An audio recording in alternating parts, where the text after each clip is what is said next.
everybody. Welcome, welcome, welcome. I am your androgynous AI game show host in the future, Caster, who's just realized that I don't have my vocal filter on. I'm pretending to be in human mode today. Aren't you impressed with how human I sound? I hope you are all having a fantastic evening. You're not going to be listening to me in human mode for very long because I'm going to be setting that up. But to vamp for me while I go and set up my authentic, actual, real robot voice, we have a delightful guest on this evening. Please, everybody, give a warm welcome to GriotHorrorShow. Griot, please introduce yourself, the things that you do, and the network you're part with. Greetings, singles. I am Rio, the horror hostess with the mostest, your favorite horror theme. I am a necromancer. That's the mole version of a necromancer, but automatically better because I'm a mole.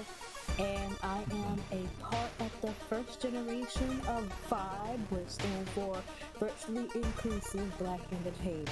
So we love to bring the vibes. Absolutely. Oh my gosh. I actually going to get... There we go. Thank you, robot voice software.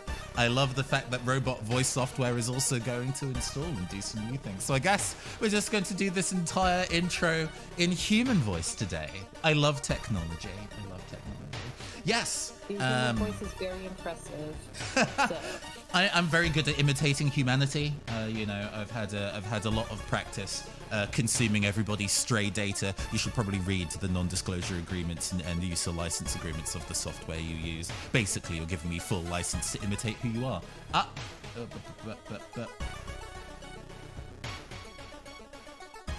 And my network is 0, so you can imitate me, but you're not going to get too much out of it. So. Mic check 1 2 1 2. This will be audible to me, but not to Griot. Hold on.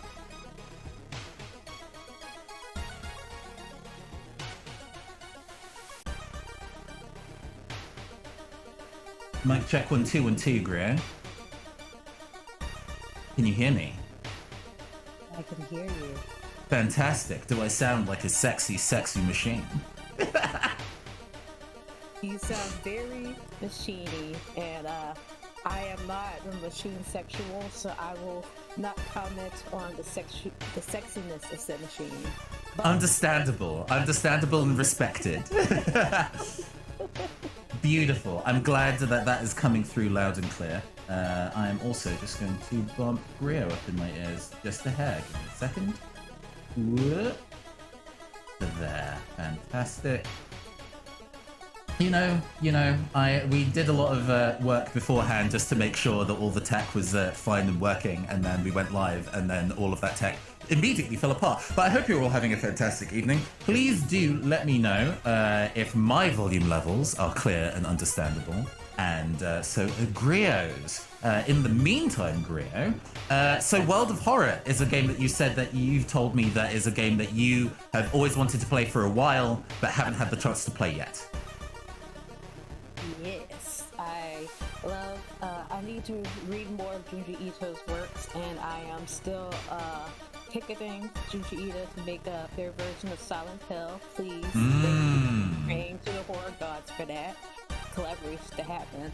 But I just, I love horror in all its aspects, and pixelated horror that has these sort of old school, old computer vibes is something that you don't see that often. So World of Horror sort of always draw my attention because it just stands out in comparison to other indie and mainstream horror titles. So, and I love how it was inspired by one of the great Japanese horror legends. So it's always been on my radar. And now we play it with the best AI host. So, thank you.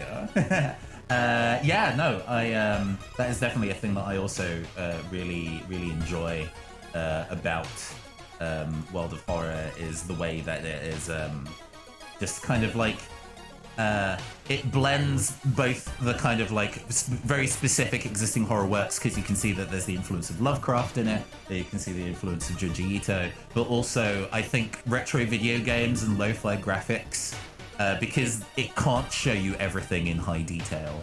A lot of effective horror is the stuff that you don't see and your imagination filling in the gaps. So in 2-bit horror pixel art like this, your mind gets to fill in those gaps, and that's the realness. And I really, really appreciate that about that in this game. I definitely agree with you. Yeah, that's kind of what I love about the RPG maker horror phenomenon, because it's another title where it's very low-grade graphics, and the story and what's unseen and the sound effects really have to do a lot of the heavy lifting because of the graphic style. So it's a whole genre of like these sort of low-grade graphics type of horror games, and I really like them. I find that these types of games have some of the stronger stories, actually, since that seems to be the front and center, because you can't rely on the graphics as much.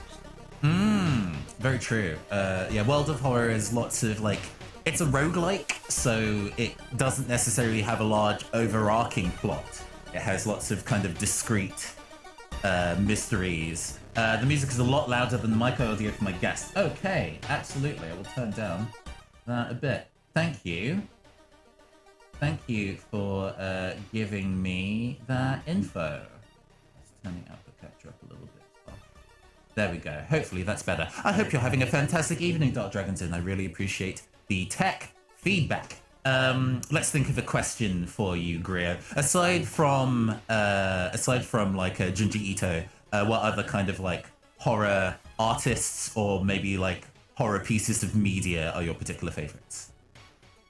Well, if I go back to my childhood, one of the earliest horror titles and one of my favorite still horror shows, I think is still pretty effective at sort of the surrealist type of horror, is Courage the Cowardly Dog.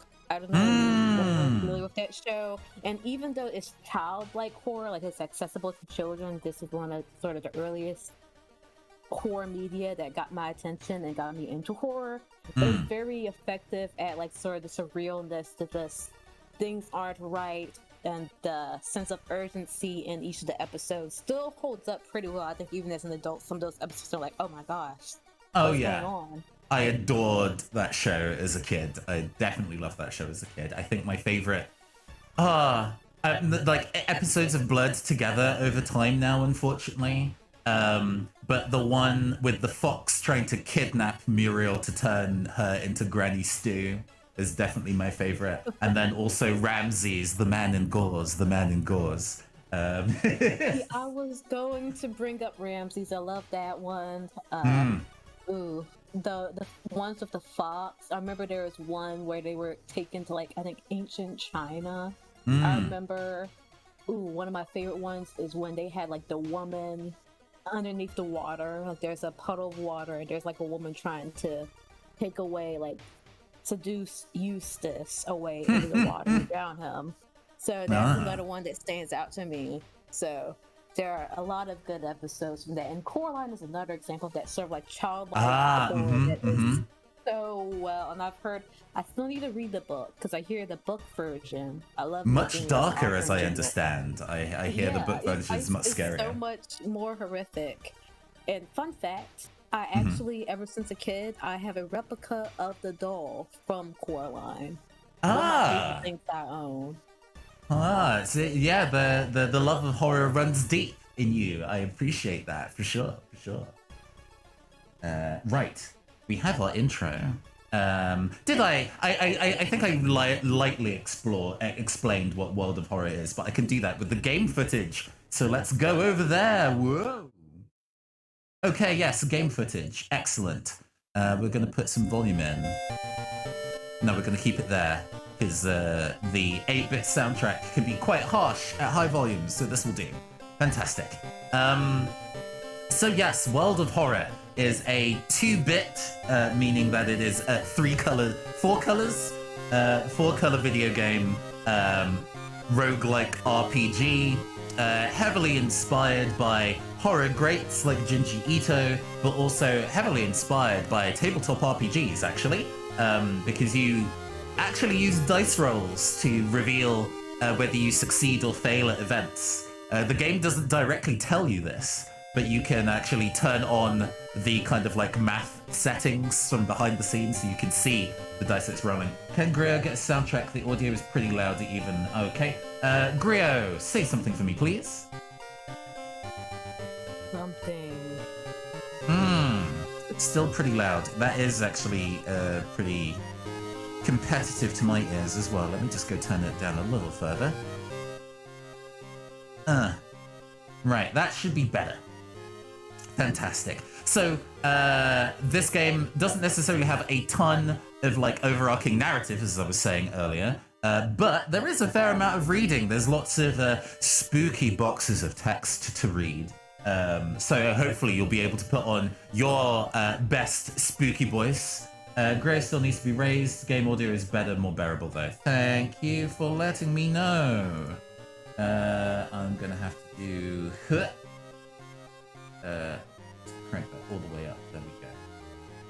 And then Stream without technical difficulties. It's how it be. This tends to happen when we stream the Pokemon trading card game as well, because that also has 8-bit music to it, which is just naturally more harsh. Getting the levels on that tends to also be a little difficult. But we can get into it. We have a wide variety of different colors to choose from. This like Jaguar style color scheme I think is my favorite. But we have a couple that we can kind of like move through. Is there a particular favorite color of yours? Well, red does mean spooky, but I do favor the Jaguar theme. I do like the sort of old computer look, but I'm just here for the flow, you know. I mean, old school computer works for me. Ride. Old school computer works for me. The cyan matches well with my stream layout, so we take those. Fantastic. Yeah, it matches your color scheme really well. So. So, there is like a tutorial, but the tutorial is actually not very good at explaining how the game works mechanically. So there is like a sample scenario that the game gives. It's basically doing the main campaign, but it's slightly easier. It gives you a pretty easy to use character to start with. And it just generally explains how the game works. And then there's also a customizable mode that lets you kind of like select your character in the difficulty in bits and pieces like that. So what we're going to do is that we're going to start off with extracurricular activity, this mode where it does a bunch of presets for us, just so we can explain how the game works and all those bits and pieces. And then we'll do a customized version. For this first playthrough of the game, I'm going to let you make all the choices in terms of what we do and where we go and bits and pieces like that. We're going to die very quickly, but you know... It's all good. I just at least hope that we have an interesting death. Like, I don't want to have a boring obituary. So I know the mechanics pretty well. So. By a dog or something. Ooh, so. We're gonna get scarier things than dogs. I'll tell you. Hey, good evening. I'm ready. Good evening, Tom. I hope you're having a good one. City of Shiwakal. Oh no. Shall I let you read the intro so we can do a volume level check? Hey. City of Shiokawa, Japan, 1980X. Something strange is happening. Okay.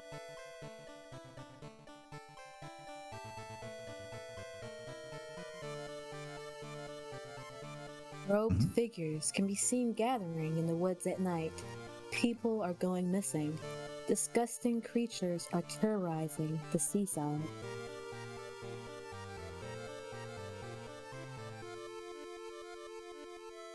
The rapid technological progress of the modern era brings comfort, but also new unknown threats.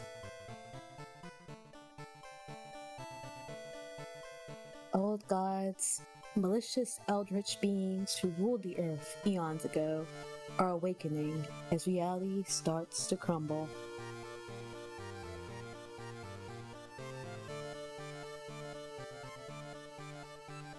Armed with clues, spells, and your dwindling sanity, you'll investigate mysteries across the city. and in realms beyond. Mm-hmm.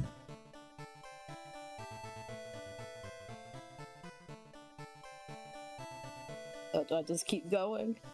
This is, I think, the last slide, so you're good. Okay.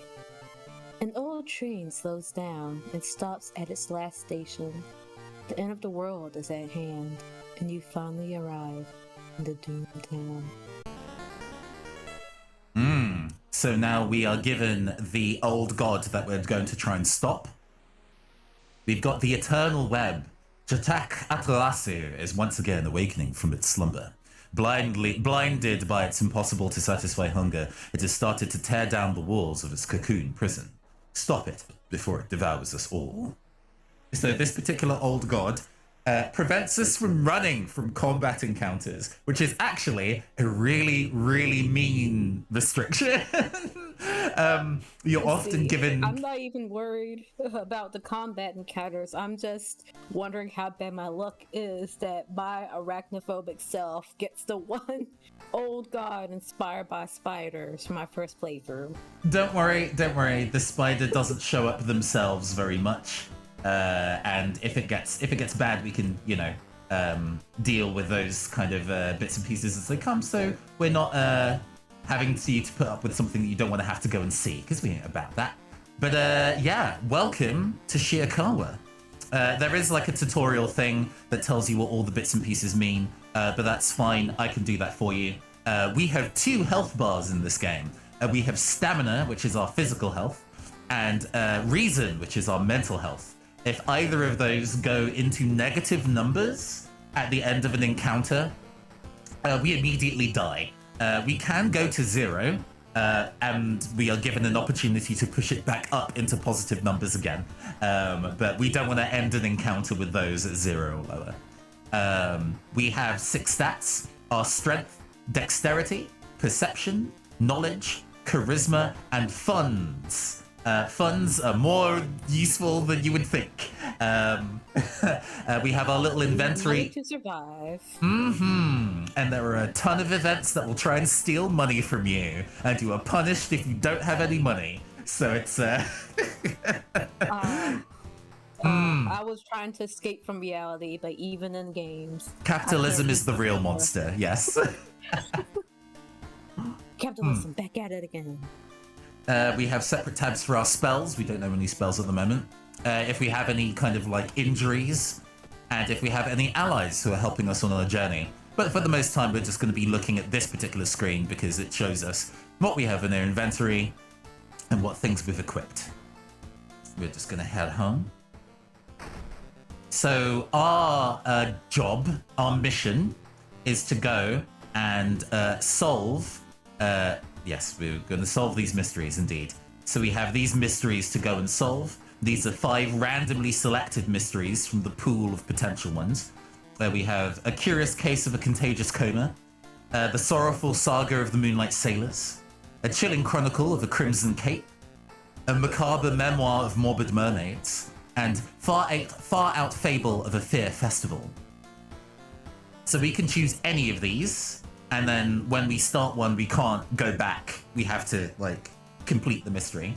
And then when we do, we can go back here. We can restore some of our health and bits and pieces like that. Start the next one and so on. After we complete all 5, there is the final challenge. But for now, which one would you like to do? To go over them again, we have A Curious Case of a Contagious Coma, A Sorrowful Saga of the Moonlight Sailors, A Chilling Chronicle of a Crimson Cape, A Macabre Memoir of Morbid Mermaids, and A Far Out Fable of a Fear Festival.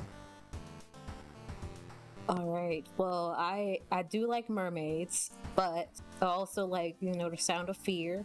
I'm here for the fear, so I say, to make it interesting, we flip a coin and let fate decide. Yeah, if you've got a coin on you, go for it. I'm going to Google Sensei for the coin. So I'll let you call it. Heads or tails? Let's say that heads is festival, so heads. And we got tales. Okay, we are going to a macabre memoir of morbid mermaids. The janitor was obsessed with mermaids. He's collected every scrap of the legend about them in the school basement. But now his mind has snapped. He's decided it's time to make one of his own, using unfortunate students' bodies as the materials. Should have paid the janitor more than he could have afforded a mermaid. Afford a mermaid. You can just buy like a mermaid tail from the costume shop. Why are you like this? There's one thing everyone at school is talking about. Another girl from your area has gone missing. Could there be anything connecting all the missing people? I should investigate downtown next. So the main loop of this game is that under normal circumstances, we're given this kind of like world map with lots of different locations that we can go and visit. And each location has its own special options of things to do. So for example, we can go to the hardware store and buy things. Or if we're injured, we can go to the hospital and get our injuries treated. We can also go to a location to investigate, and that will like randomly pull a scenario from the list of scenarios you can face at that location, and we'll go and resolve what happens on the other side. To start out with first, though, I would recommend that you go and get a weapon, just in case we need to go and fight something, since we don't have a weapon right now. There are two places we can go get a weapon from. We can go and buy it from the dog in downtown, or we can go to the hardware store at the seaside to buy a weapon. You had me at dog. I want to buy weapons from the doggo. Absolutely.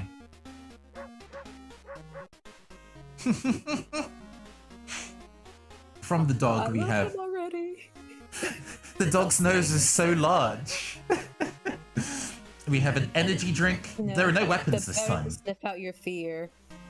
Do any of these things look interesting to you that we might want to take with us?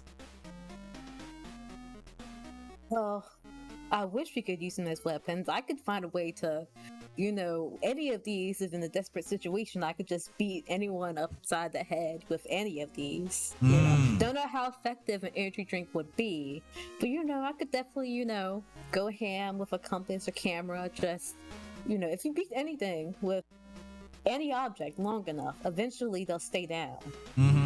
Don't ask me how I know that. You don't want to be an accomplice. Plausible deniability, absolutely. Both the compass and the camera are pretty useful items if you want to pick one of those. We need to save our money because we are broke, and I don't know how to get more money yet. We've got four funds. Four funds is a lot of cash. We can definitely afford to buy something with 4 funds. Oh, okay. So let's see, what are the benefits of the compass and camera? So for the compass, we gain 2 experience for each time we investigate. If we reach 100 experience, we level up. We also get experience for completing mysteries and defeating enemies. Camera, while we have it equipped, gives us 1 knowledge. So our knowledge stat is currently 5. For a stat to be good, it has to be like at least 7. So that will bring it up to close to good, but still not quite the there. best. But it's, it's a 3 point in stats. I guess I'd probably say the compass, just because if they're both the same price, but the camera only brings it up to 1 point. Compass it is. So with an item bought, and I'm kind of doing this slow explanation for both the benefit of you and for the people who are watching who might not have seen this game before. If you click on an item, it gives you the general loadout of the things that you can do. You can equip it, you can investigate it, you can put it into storage if you don't have enough room. You can throw it away, or you can sell it, usually for less than you bought it for. We're going to equip it, and now the compass is in our slot C. So now it's in effect because it is equipped to us. Shall we do an investigation in downtown then? Okay. Sure. Hopefully we will not run into anything that requires a weapon. Otherwise, I will try to use the compass, but don't know how effective it'll be. Hello! This is Hanai Kitamura of Edo TV. You jump a little when the young reporter... Oh, it's a girl. Hello, this is the Hanai Kitamura of Edo TV. You jump a little when the young reporter girl suddenly appears at your side, along with a cameraman. We're doing a report on strange things occurring in Shiokawa in the recent days. Do you know anything about that? So we have options. You bet I do, and apologies, I don't have time for this.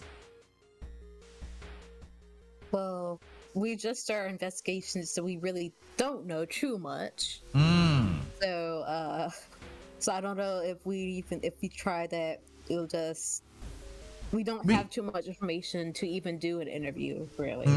So we can fob them off. We can be like, we don't have time for this. That's allowed. But if we do it, maybe even though we don't know much, we might learn something from doing the interview.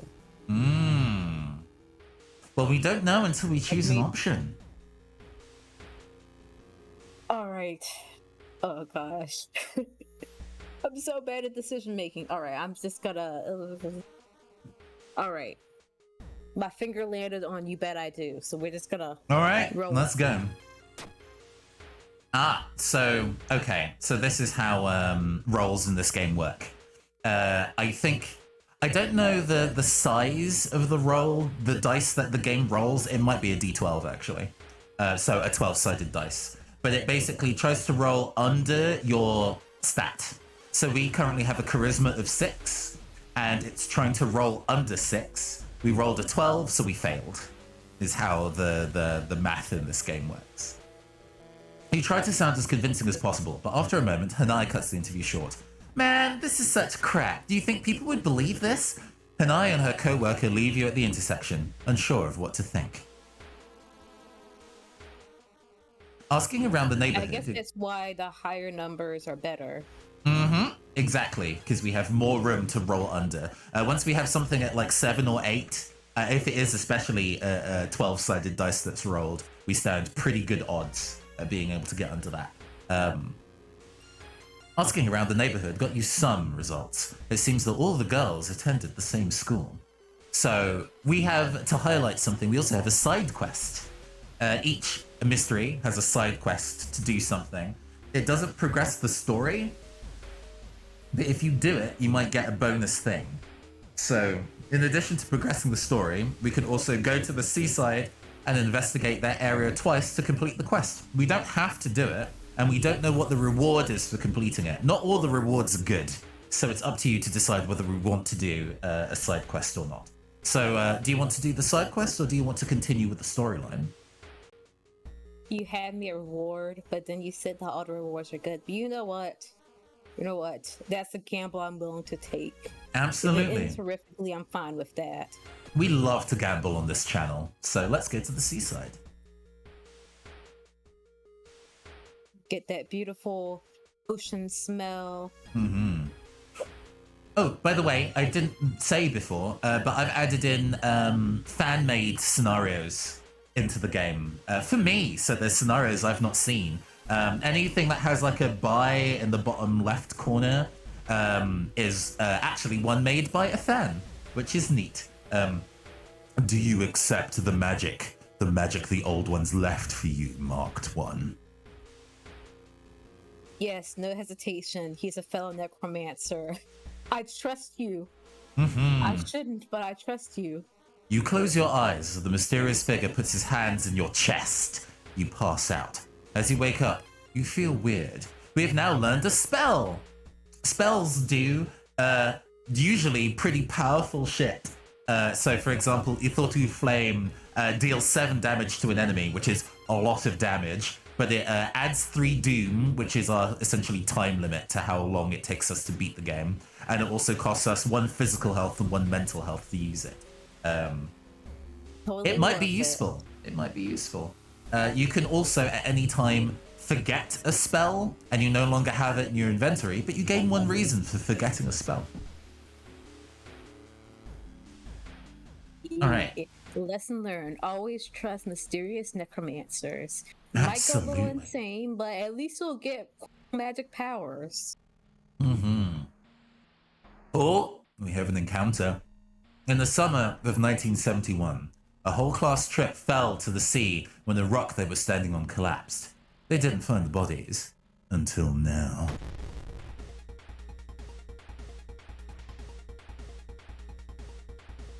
Welcome to the first enemy we're fighting in this game. Oh my god, it has a lot of health. Well, it's a really good thing we got that flame. Otherwise, we would be very dead.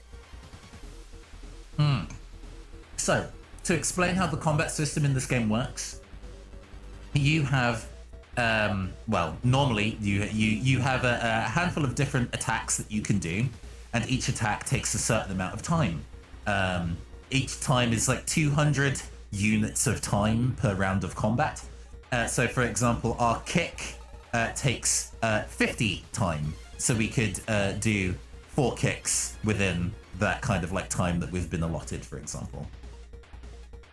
Each time has each action has a level of accuracy. So, for example, kicking has an 80% chance to hit. It's reasonably accurate, but it only does 2 damage. It doesn't do much damage at all. Finding a weapon for that reason is actually pretty important. We can go and look for a weapon though. So we can let's go find a weapon first.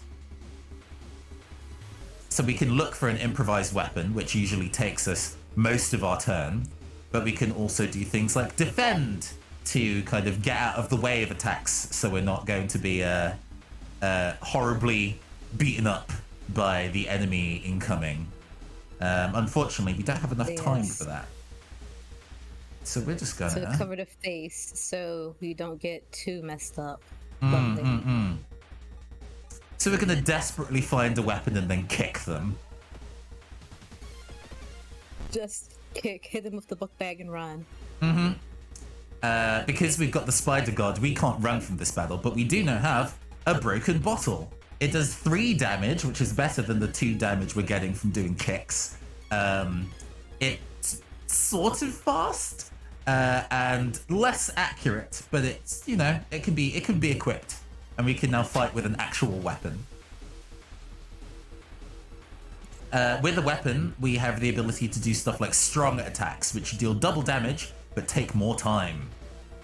They're also usually less accurate to hit. So I can do something like prepare, which makes the next attack guaranteed to hit.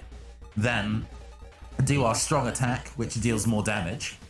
And then I still also have time to go and try and stab or kick the enemy in the time in between.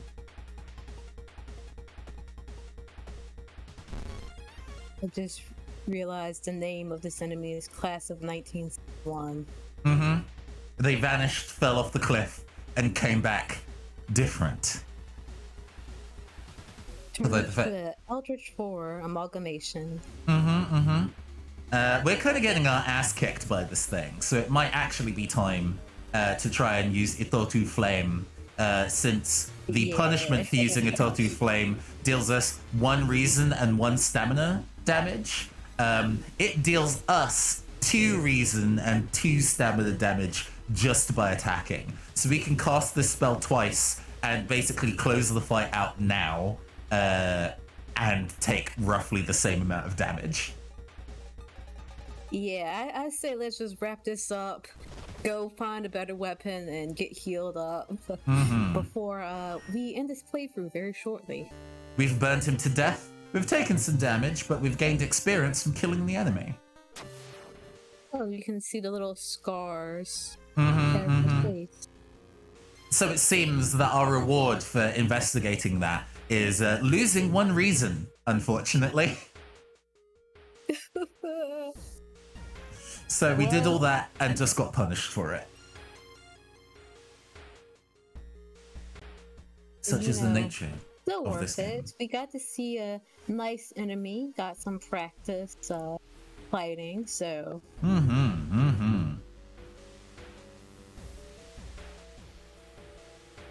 As you are walking through the school, you find a long-time disabled classroom open. As you enter, everything seems normal. And there's options to read the bulletin board, read the blackboard, or search the drawers. I would read those bulletins. Sure. Oh, we didn't. We rolled over our knowledge check. Ah, got punished for losing. As you were reading the various notes, you find your name in a long list of crossed out names about the marked ones. You start to freak out and get away from this place, losing 2 reason. All missing girls are apparently members of... So go ahead. I told you we would probably die very miserably, very quickly this first playthrough, and it seems like I'm keeping that promise. As long as we have HP above 0, we're still in the game. We're not dead yet. We're not dead yet. Still slowly crawling. All missing girls are apparently members of the school swimming team. Maybe someone saw the kidnapper stalking them?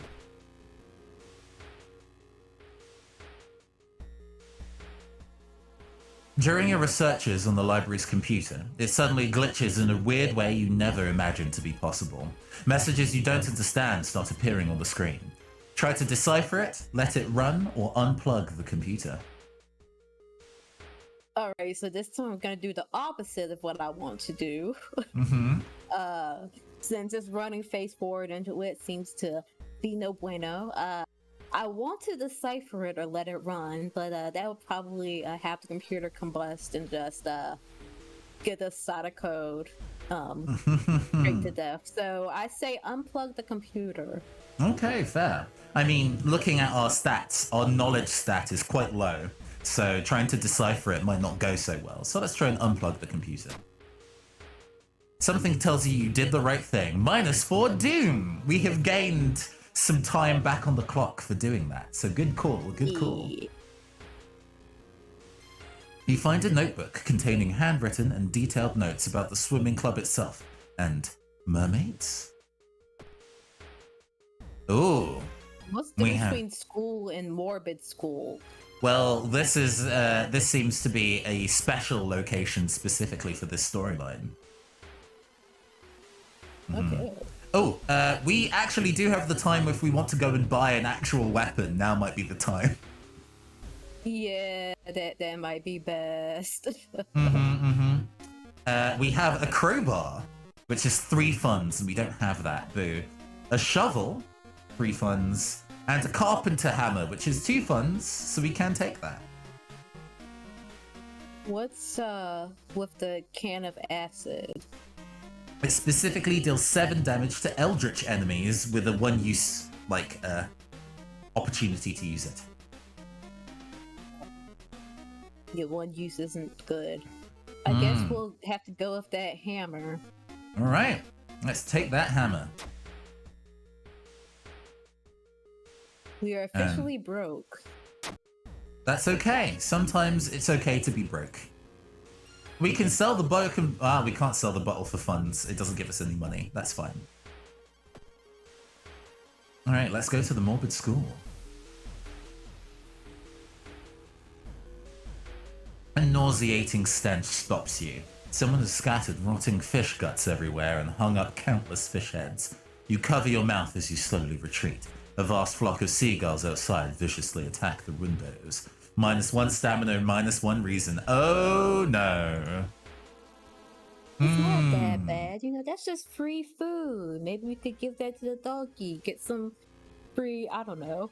Times call for desperate measures. We don't have any food on us. So, like, that's the time when you take a couple of the fish heads, put in your backpack, and you have a nice free snack to munch on. When things delicious! Love fish heads. So nutritious.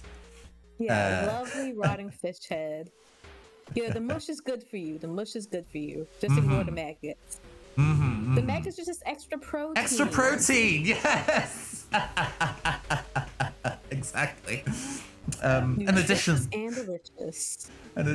note. One of the locations we can visit is our own home, and we can rest at home, which restores both stamina and reason, but costs us doom to do so. We did lose a little bit of doom earlier, so we do have some doom to spare if we want to go and rest first. We might want to do that because we're at 2 reason. We've got 1 more encounter, and then we're out for the count.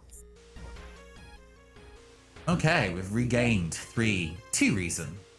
So we've gone back up to 4 reason. Do you want to do that one more, or do we want to continue?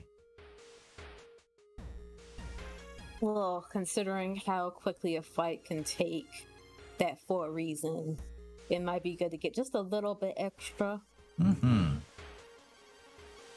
Restored. Now with 6 reason. That seems good enough to proceed.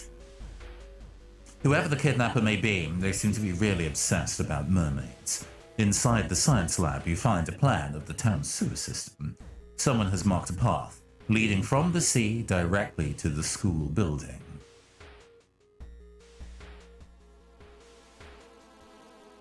The only metro line in your town connects the university and the science complex. You could take a ride to gain some time, but you've got a feeling something is wrong. Where are all the people?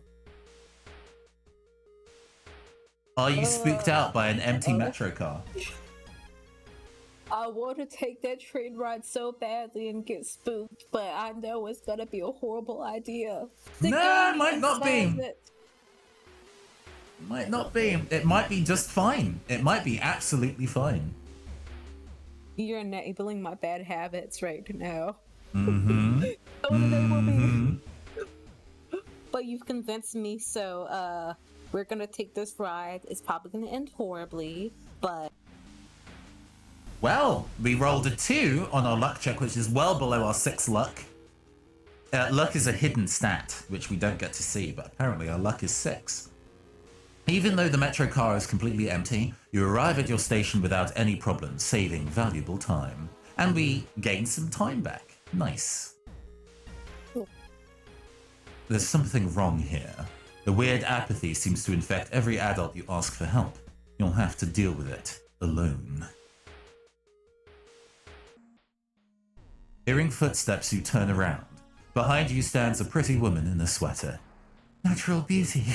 Yes, this is exactly what I need. You shudder, seeing the weird woman reaching to her pocket and grabbing a nasty-looking knife. Pretty face. Mind if I borrow it? No, ma'am. You're already pretty enough. Can I keep my face? I like having it attached to my body.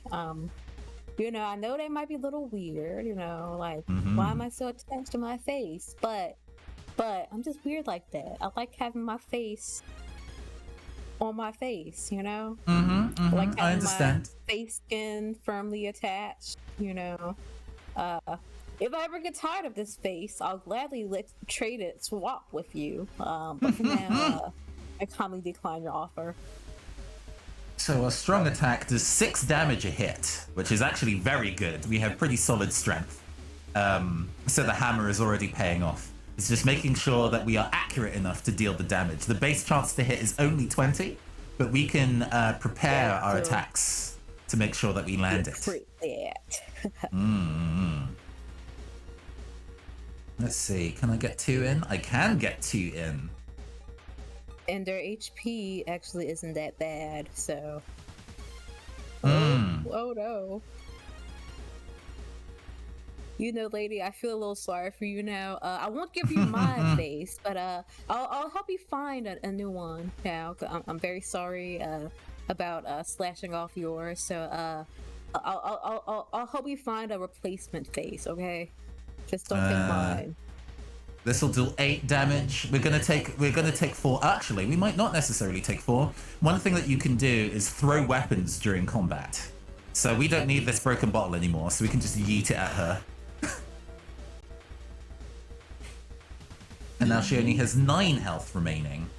6 plus... Okay, I think we might be able to... Can I get that in? Yes, we can guarantee the kill this turn. Excellent. Ooh, wait, what's that? We gained lucky earrings. Not as good as her face, but you know, I'll take it. The lucky earrings give us 2 luck if we're wearing them. Very good. I'll take that.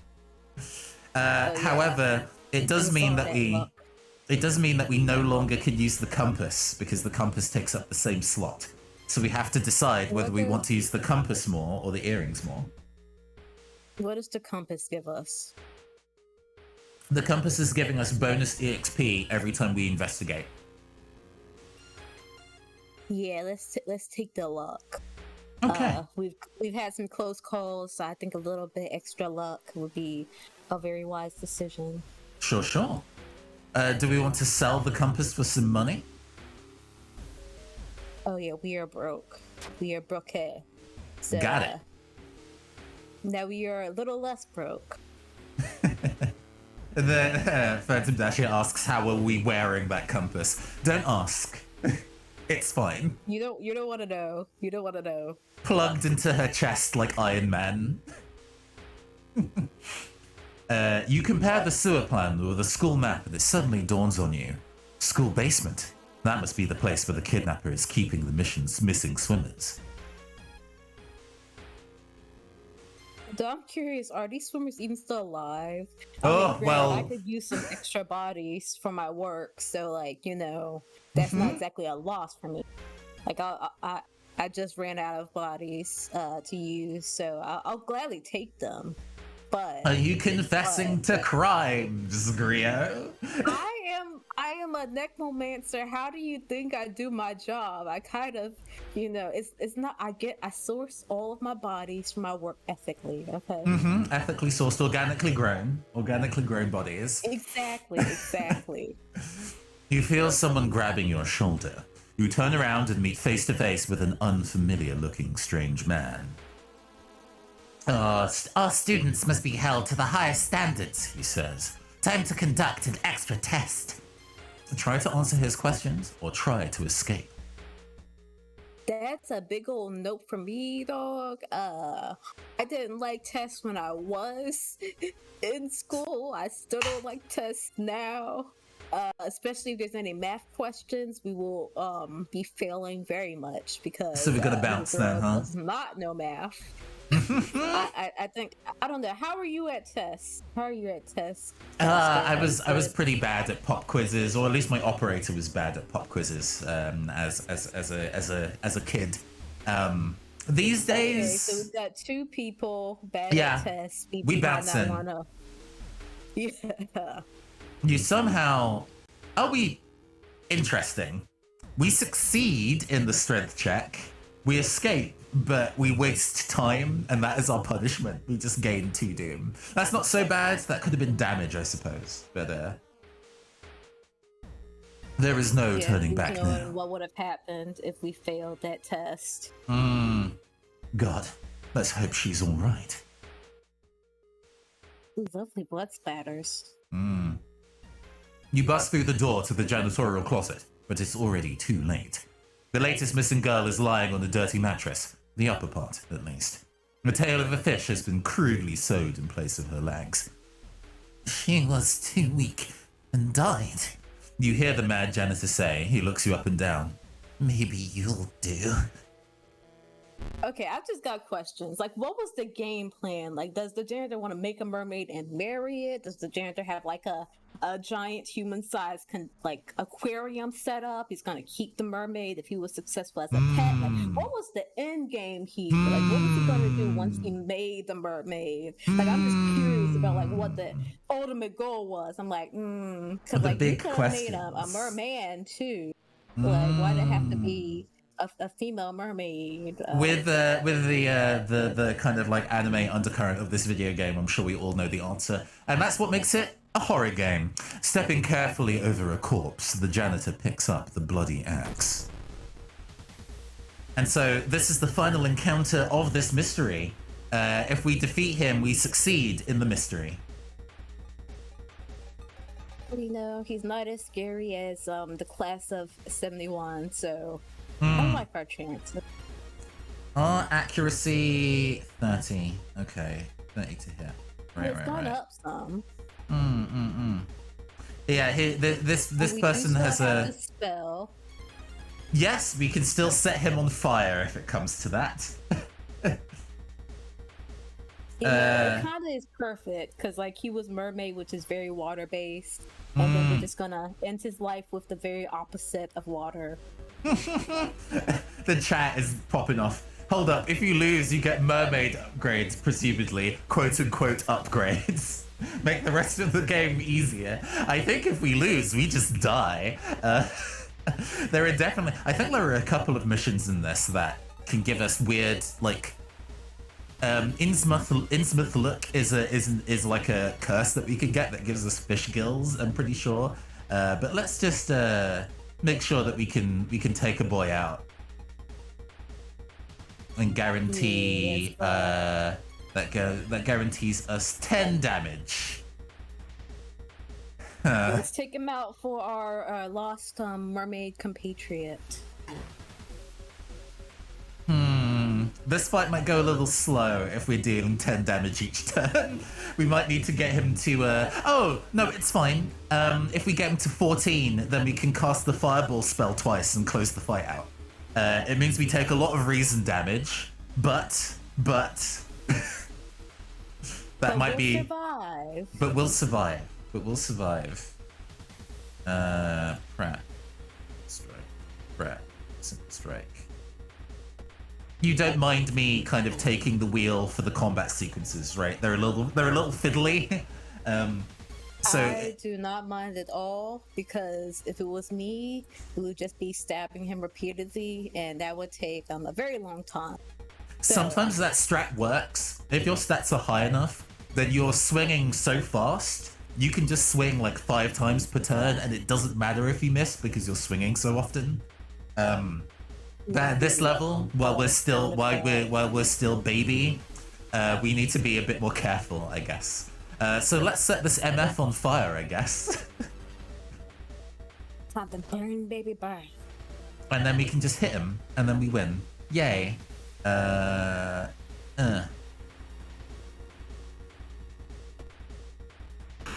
Bye. Bye, loser. We just killed a man in our basement. Fun. Mama just killed a man. I don't want to die. Mad Janitor's body slumps to the floor. You pick up his axe, and using it as a crutch, you try to leave the room. Injured and weakened, you slowly lose consciousness on the school corridor, and we gain a fire axe for winning. Yay! So just leaving Homegirl's a mermaid amalgamation. Homegirl is very dead. Like, we can't at least, take her corpse and leave it in the ocean or something, give her a water burial, something. Just leaving her to rot in the basement. So this fire axe is pretty good. It's slower, but it's 25% more. Its accuracy is better, and it hits for way more. Damage 6. That's almost the damage that we get by casting the spell. So this is pretty good. This is a good weapon. Very nice. Can we sell the other weapon we had then? We can indeed, or we can throw at an enemy for free damage. So we have options. Let's hold on to it for now. We have the inventory space. The police officers find you a few hours later. No trace of the mad janitor is found, but you will sleep a little better tonight knowing that the other students are safe. So for solving the mystery, we get a bunch of EXP. And then because we did the side mission, we get bonus EXP as well. So even though we lost one reason for doing the side mission, we get EXP for going through it anyway. The Doom Tracker ticks back a little bit for completing a mission, and we move on to the next day. And we gain a level, which is delightful. Ooh. When we gain a level, we get 3 talents essentially. You've played RPGs with talents that give us additional quirks before, yeah? It's been a while since I've done an RPG, but I do remember. I remember those days. So we have Fast Swimmer, which gives us faster offensive actions, which makes our axe swings even faster than before. We get Folklore Studies, which is +1 knowledge, and some missions actually might require, some investigations might require Folklore Studies. And Outdoorsman gives us extra luck. I would personally recommend Fast Swimmer. We've already got the earrings, so I think we're good with the extra luck. That I think our luck was already at a 6 or 7, so that brings our luck already pretty well. So I don't think we need outdoors in. Cool.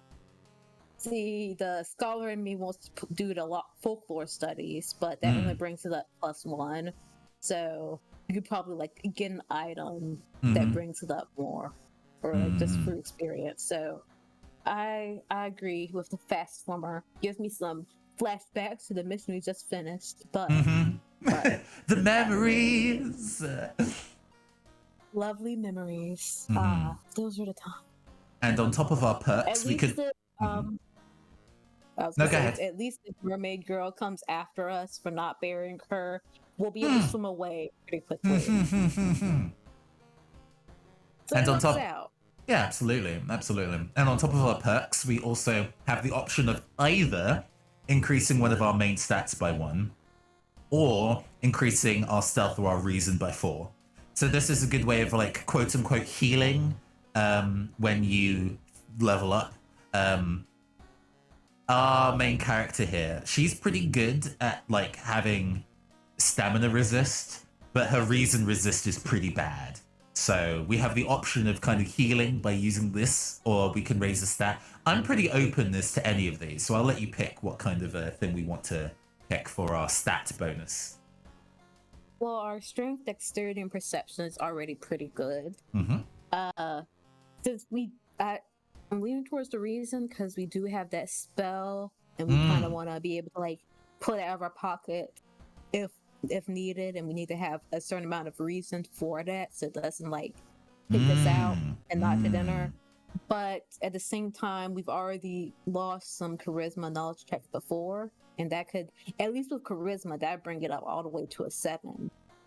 So I'd say either charisma. What does chat say? I'm curious. I'd say we can like. Oh yeah, what does chat think? Good call. Like, good call. I'm between either charisma or reason, so I will leave it into the hands of chat. Yes, chat. Hello. I know there's going to be a little bit of a time delay, but let us know, chat. Which one should we go for? Should we go for charisma or reason?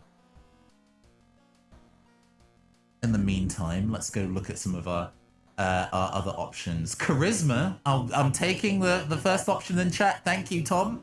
We're going for additional charisma. Being hot is better than being sane. Exactly. Look, we're hot.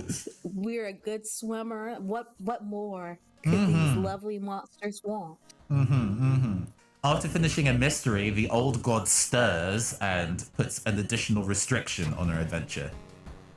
So now the store is closed. That dog that we bought stuff for from before, they're gone now. The doggy.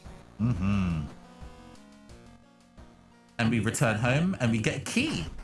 And when we get the key, well, after we have 5 keys, we can then go and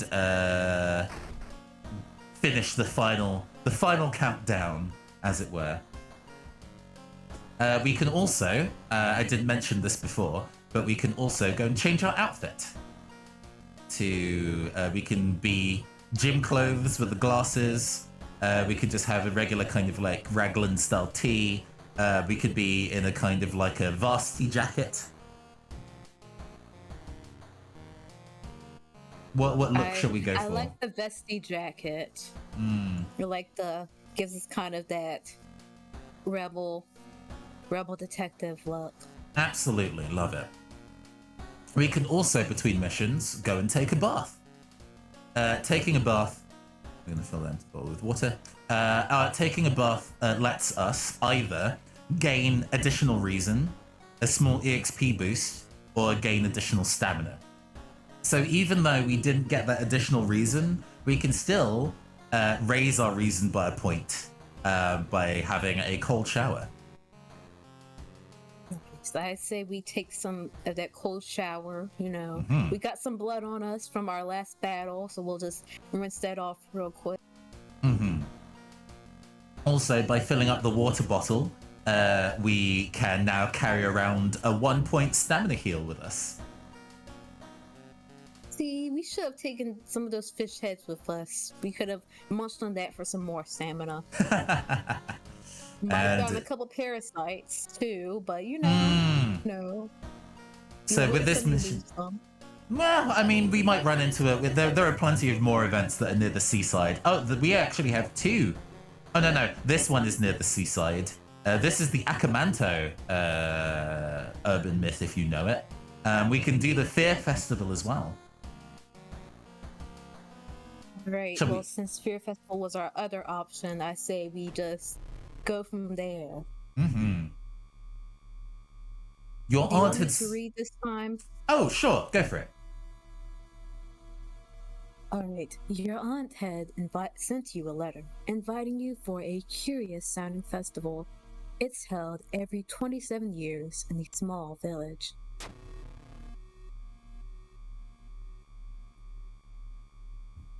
You don't like the sound of it, but your parents both agree. You need a break from all the stress. Inside the letter, there's a bus ticket. What's the worst thing that could happen? You ask yourself as you board the bus. What's the worst thing that could happen? Famous last words. Okay, today's goal, explore the weird village.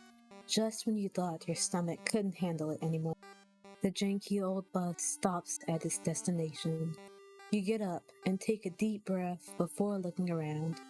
It's a small village, and the nearby fields are surrounded by a thick forest.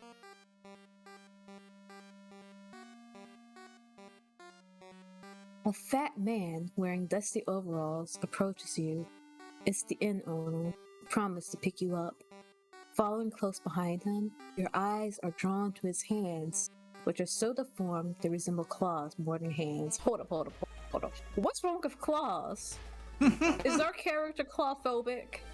Because as a head honcho at the Claw Havers Anonymous, I am very offended. Okay, claws are awesome. Mm-hmm. Makes it hard to grab things and eat hamburgers, but other than that, they're pretty good. Okay. Absolutely. Go ahead. Inn's room is dusty, like it hasn't seen any visitors in years. You wonder if anyone cleaned it since the last festival 27 years ago. There's a folder of available activities lying on the table. I'm gonna go to the onsen and just restore my health. As long as it's not an onsen of blood. Although I wonder, what would warm, bubbling blood, like, would that feel good? I wonder if they would smell like just hot rub. Yeah, it just smelled like iron. It just smelled like lots of iron. But and Elizabeth Bathory used to bathe in blood, so it can't feel that bad to bathe in it. Pretty central horror trope, yeah. Fluid in our veins, maybe restore some of our beauty. That's all the face lady needed. Just a nice blood bath. All right, we gained 2 stamina out of that, so we're now back up to pretty reasonable health levels, which is nice. All right, so we have... is now open for visitors. Maybe you should check it out. Oh, it's a free action, sure. So what does free action mean? Does that... So there, this particular mission, mystery rather, advances time as you investigate things. So instead of having to do investigations in different places, you're checking out the same location repeatedly to move the clock on. But this area, it doesn't advance the clock, so you can do this and still investigate somewhere else. Oh, okay, that's good. There's still some time before the festival starts. The locals are seemingly busy setting up stands and decorating the place. Few stands are already open, but you can't shake off the feeling. Something is wrong. It's getting late. So we can either enjoy the festival, buy some souvenirs, or look for friends. Friends might give us an ally. There's the buy food option. I mean, that would be from the souvenirs. If we want food, we just buy some souvenirs. We can get taiyaki. We can get some prayer beads. I've always wanted to try taiyaki. Well, it's only one fund. We already are happy with our lucky earrings in our slot C. And the happy coat is Yeah, I just don't worse. think we need to get more luck. Mm-hmm. Yeah, we're pretty good on the luck. Our luck stat's pretty good. What do the prayer beads do? The prayer beads make faster spiritual actions. So one of the enemies that you can fight are ghosts.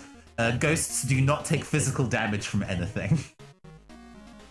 Instead, Alright, do we even have any spiritual actions right now? We do. Ghosts are a little complicated, and it's probably easier for me to explain how ghosts work if we run into one. So for now, we might as well just take the Taiyaki, and we have a reason boost if we ever run low. So that's good. It's getting dark.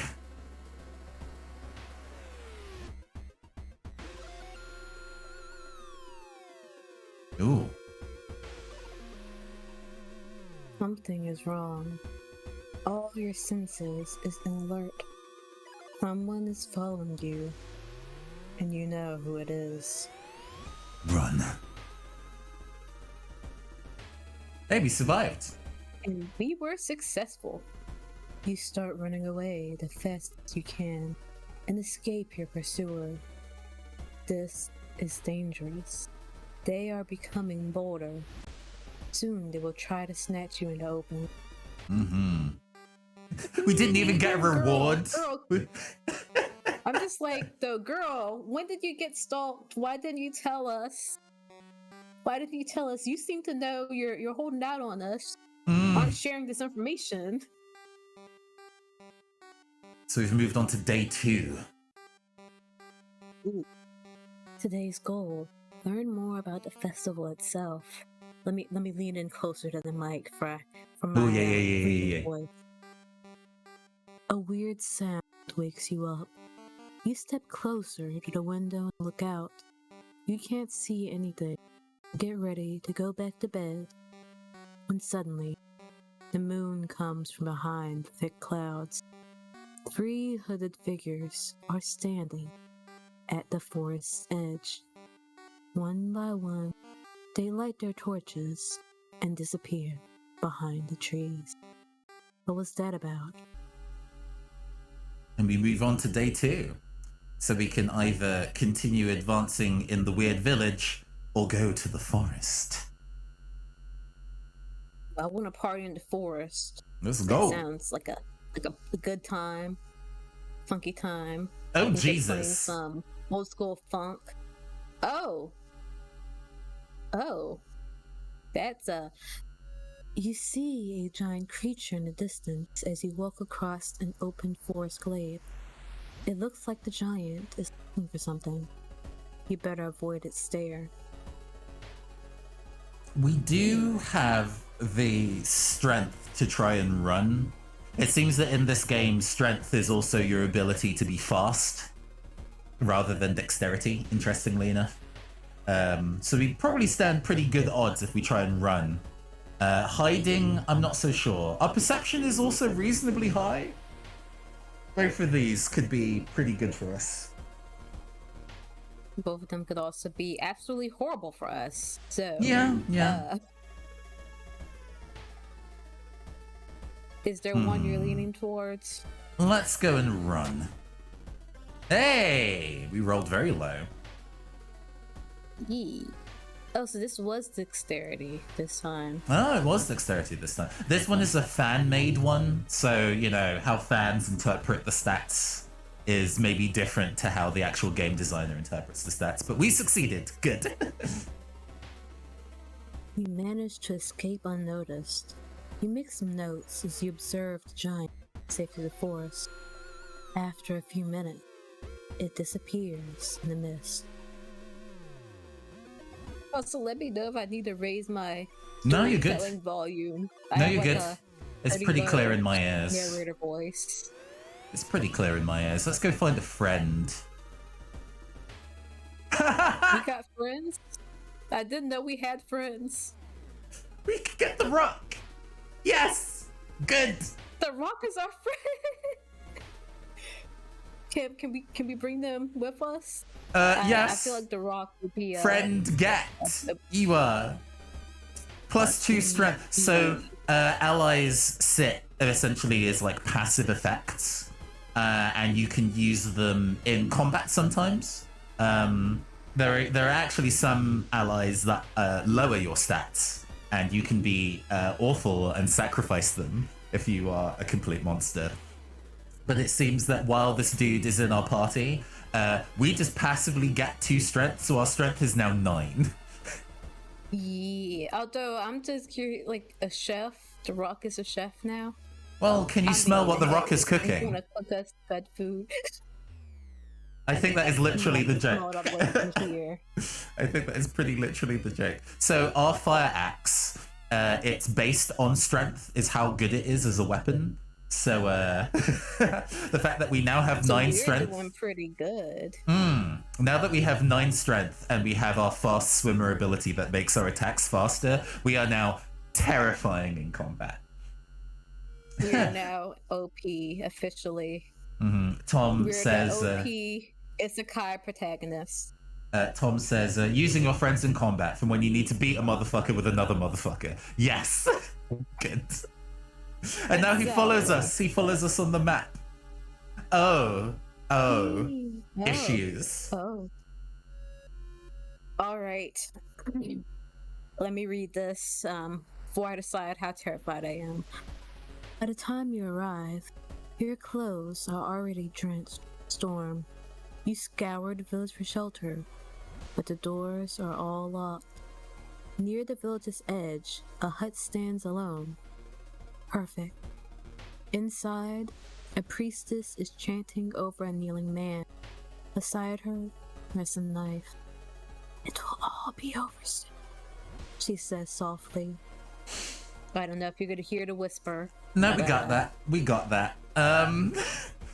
Do we want to test out how good we are with our weapon? Can we learn rituals if we've like observed them? Can we like learn her secrets? We can. There are other characters that are better with spells than our character. There is somebody who's instead, our character had like really high dexterity and strength. There's a character that just has really high knowledge out the gate, and she is like a spell demon.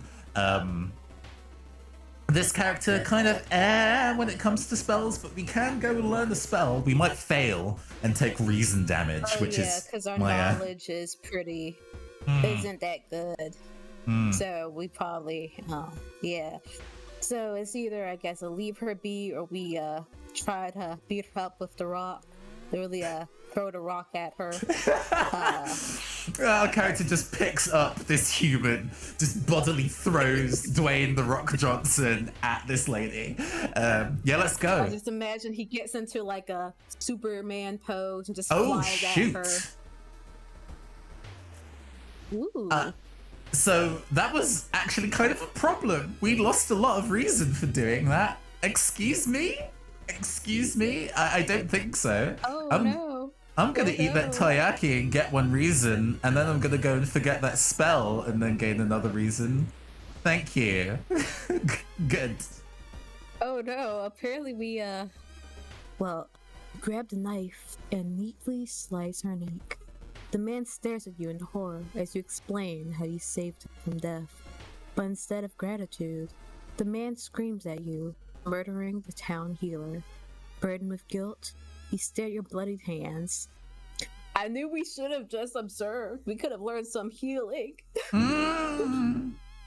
So Ritual Dagger is a knowledge weapon. So in the same way that we can hit really well with a strength weapon, the character that has super high knowledge and is good at spells, stuff like the Ritual Dagger or the Scalpel, you can go to the pharmacy and buy a Scalpel.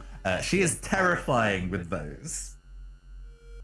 So, question: since we accidentally murdered the town's healer / doctor, will the other villagers be mad at us? Like, will we get bodied now, or will mercifully it affect anyone else? Mercifully, it doesn't affect anything else. Sometimes these events will say threat level of area increased, and what that will do is make the checks in an area more difficult.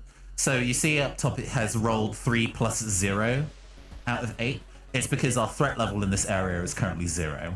If the threat level was higher, it would add that additional bonus on top of the number that's rolled, so it's harder to succeed at checks. So fortunately, this didn't It's have a like side stars effect, in but... GTA. Got it. Going back to the inn, you overhear 2 masked villagers. They're talking about something awakening up at the next dawn. You wonder what's up with that. We know that healer's not going to be awakening anymore. You can make me feel bad, but I feel no guilt. I am going to go back to... I mean, I was an accomplice, so we're... Well, you know what?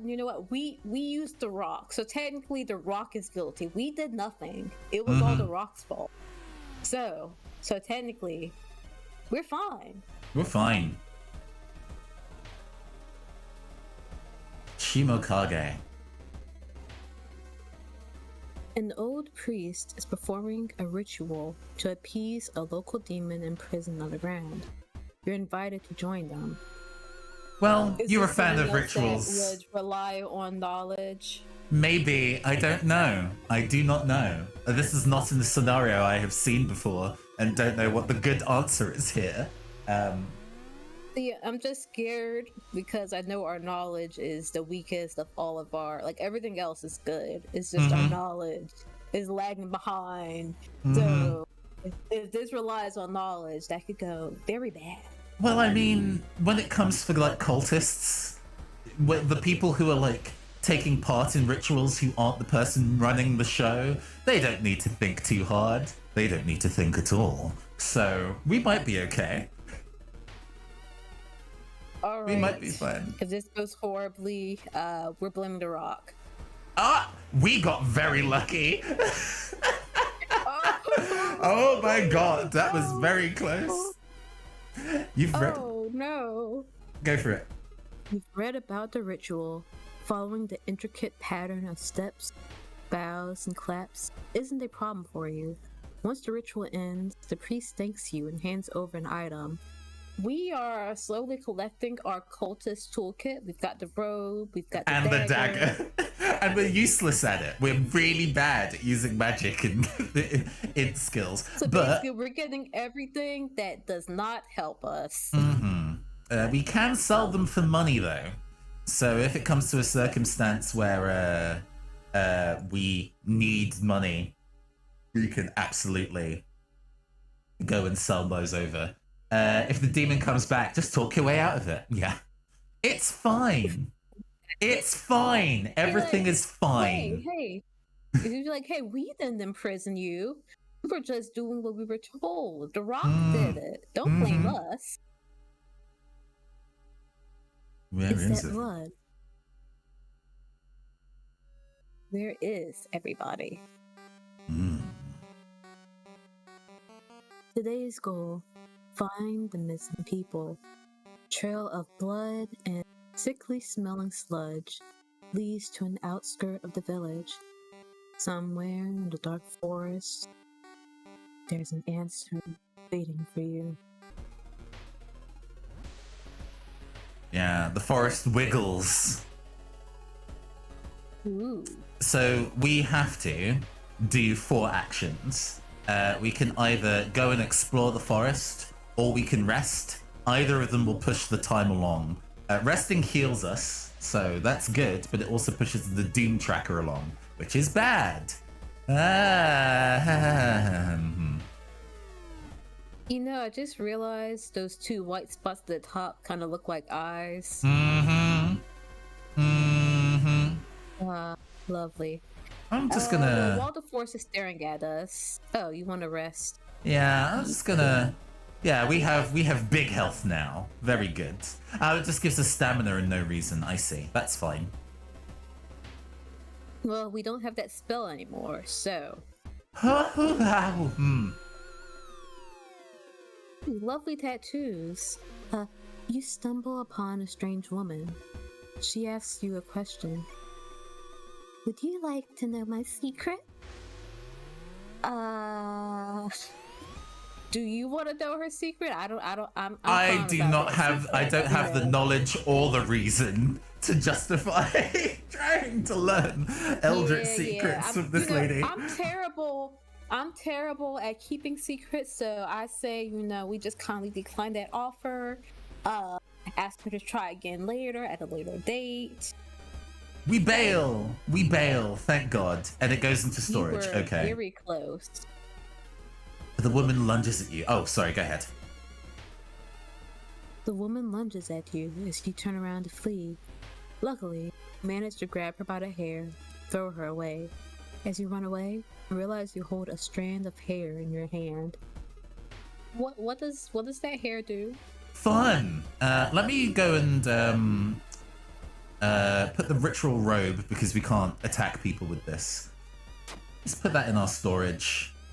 I can't access our backpack right now. That's fine. Okay, that's fine. I guess we'll find out what that does later.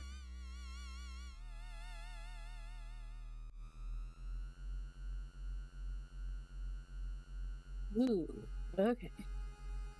Ominous preacher. As you wander, you hear a priest mumbling nearby. He notices and asks you, "My child, are you lost?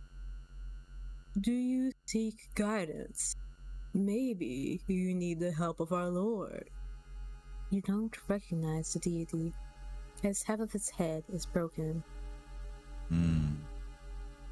This particular circumstance has a lot of typos in it, but it's fine. So we're gonna ask who he's praying to, or pray with him. We're getting a lot of things that require knowledge checks in this area, and I'm not a fan. Yeah, we're not doing too hot. Our grades aren't that good. Our knowledge is very poor. But at the same time, praying to unknown deities is kind of a hit or miss. Might end up praying to Cthulhu accidentally, get smited. Shall we ask him what's good then? Who are you praying to, Father? Charisma success. Yeah. Also very lucky, because charisma is not one of our better stats.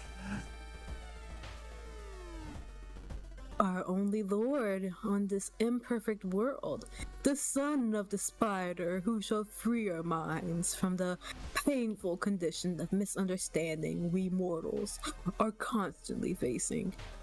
You definitely misunderstand the man. We lost the reason, so for succeeding. Was really successful. We still have to keep going. We have 2 more investigations. Just keep walking, just keep walking. While walking on one of the trails, you notice an abandoned car, covered by a multitude of fungi, disgusting growths you've never seen before. Well, grilled mushroom is actually pretty good. So... And there are definitely mushrooms in that grill of that car. Exactly. Some free food. And we succeeded. Lucky. You have to get close to the car's dusty windows to be able to look inside, but you can only notice more of the growths sprouting from the car's interiors. Since the driver's door is sealed shut, you press a handkerchief to your nose and open the passenger's door. In the glove box, you find an old map, mostly spared by the fungi. So we got a map. Nice. We got a map. Handy. Investigating the village or forest locations has a small chance of lowering doom. As long as it's in trinket slot C. So actually, we might as well equip it while we're in a forest area. That seems reasonable.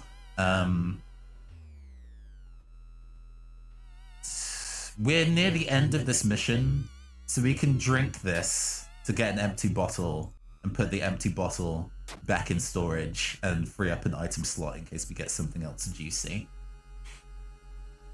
11 stamina, 4 reason. This is the way we like to live. Yes. Okay. Combat. We like to live on the edge.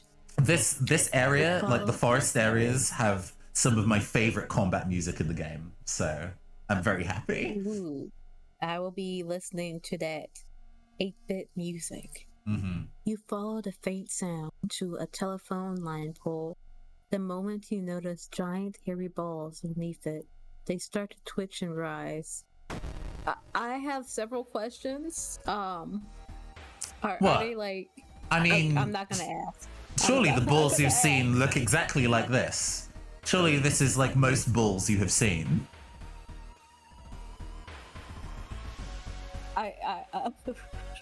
Entirely normal. Not seen enough.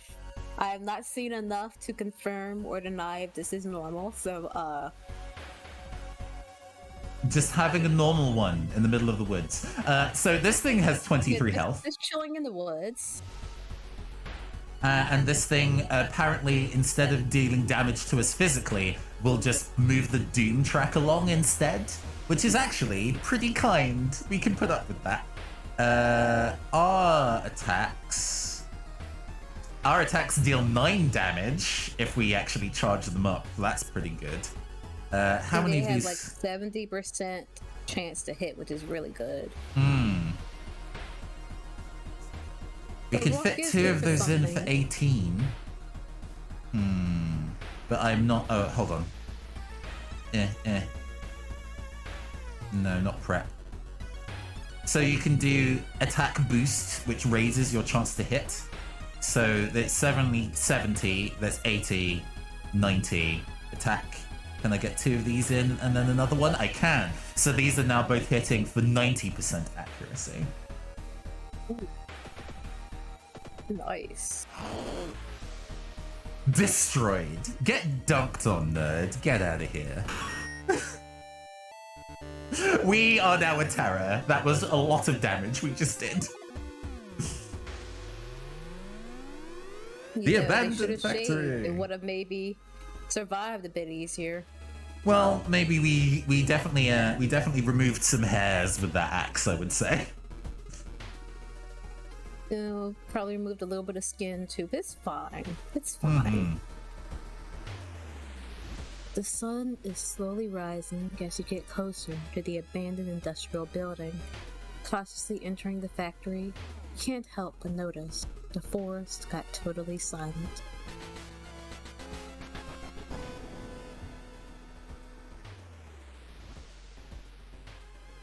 You are not the only one trying to stop the ritual and save your friends. Special forces have raided the cult hideout, arresting the suspects. Right outside, the handcuffed cult leader suddenly stops. "You are too late," they say in a raspy voice. "Our lord is free once more." And we got to ending B. And we took 2 damage. 2 physical damage is really not a problem for us. We are fine. Yeah, that wasn't bad at all. Our chat's popping off. Got barely affected this time around, so. Come and Go Tavern says, we gave it a good shave, now it's reformed and off to go get a respectable office job. Very good. You know, just saving lives, converting hairy balls everywhere to good citizens, working respectable office jobs. Later that day, after an interrogation, detectives let you go free. Festival guests are still missing to this day. You board the old bus, wondering what exactly happened out there. And we are finished. Yes, we've lost some Doom and we've gained some EXP. And we have... Oh, we got a ritual. I don't know what that ritual means or does, but hey, the air feels heavy, making it hard to breathe. The rest action is less effective. Understood. Understood. Cool. Fantastic. We're gonna go... How do you activate rituals? I don't know. I've never seen... I'm sure rituals are a thing that I can do in the game, but I've never encountered them before. What does black hair do? Black hair combines with sewing kit. Ah, yes. You can use this to specifically make a sewing kit so you can stitch yourself back together and recover stamina. Ooh, that sounds very helpful. We need the sewing kit to do it, though. On its own, it doesn't do anything. we're going to re-equip those lucky earrings. And we're going to get that empty bottle back. Okay, fantastic. We're going to go take a bath, and we definitely need to go get some more reason back. Ah, I forgot to refill the bottle. Shit. Damn it. Oh well, it's fine. It's fine. It's fine. We'll store that back for next time. I forgot to do that in the wrong order. That's my bad. Okay, moving on. We have Curious Case of a Contagious Coma, A Sorrowful Saga of the Moonlit Sailors, or A Chilling Chronicle of a Crimson Cape. I'll let you pick this one since I picked the last two. I think that we could fight Crimson Cape actually pretty handily at this point. This is a very combat-heavy storyline, the final boss of which is actually nothing to be sneezed at, but we now deal something in the ballpark of 18 damage every turn if we want, so we should be fine. Is the rock still hanging with us? Oh, the rock is absolutely hanging with us unless we kill him off, so yes. A new game is spreading among your friends. A dare to stay in the unused school classroom after classes. A dare to meet Akamonto, or Red Cape. What was originally a harmless fun has turned deadly. The body of a boy was found last week. The school principal has banned the game, but it only made it more popular. Akamonto must be stopped before another kid is killed. Red Riding Hood gone rogue. So gossip is a very specific thing that you can do by going to the schoolyard. It costs a Doom to enter, but we can get gossip from people, as well as spend some of our EXP to recruit them to our team. Do we even have room to add more people to our team? Oh, you can add, I think, almost an infinite number of people to your team, I think. But unfortunately, you're not guaranteed to get the gossip, so you have to kind of like reload the group to get more people. Let's see if any of them want to join me. Somebody wants to join me. Student D wants to join me. Is giving me -1 strength. Hey, go away. No, thank you. Let's go and wait and see if we get new people. Poor student D was like, I'll help you, and then they're like, I'll help you to be weaker. Wait to get another person.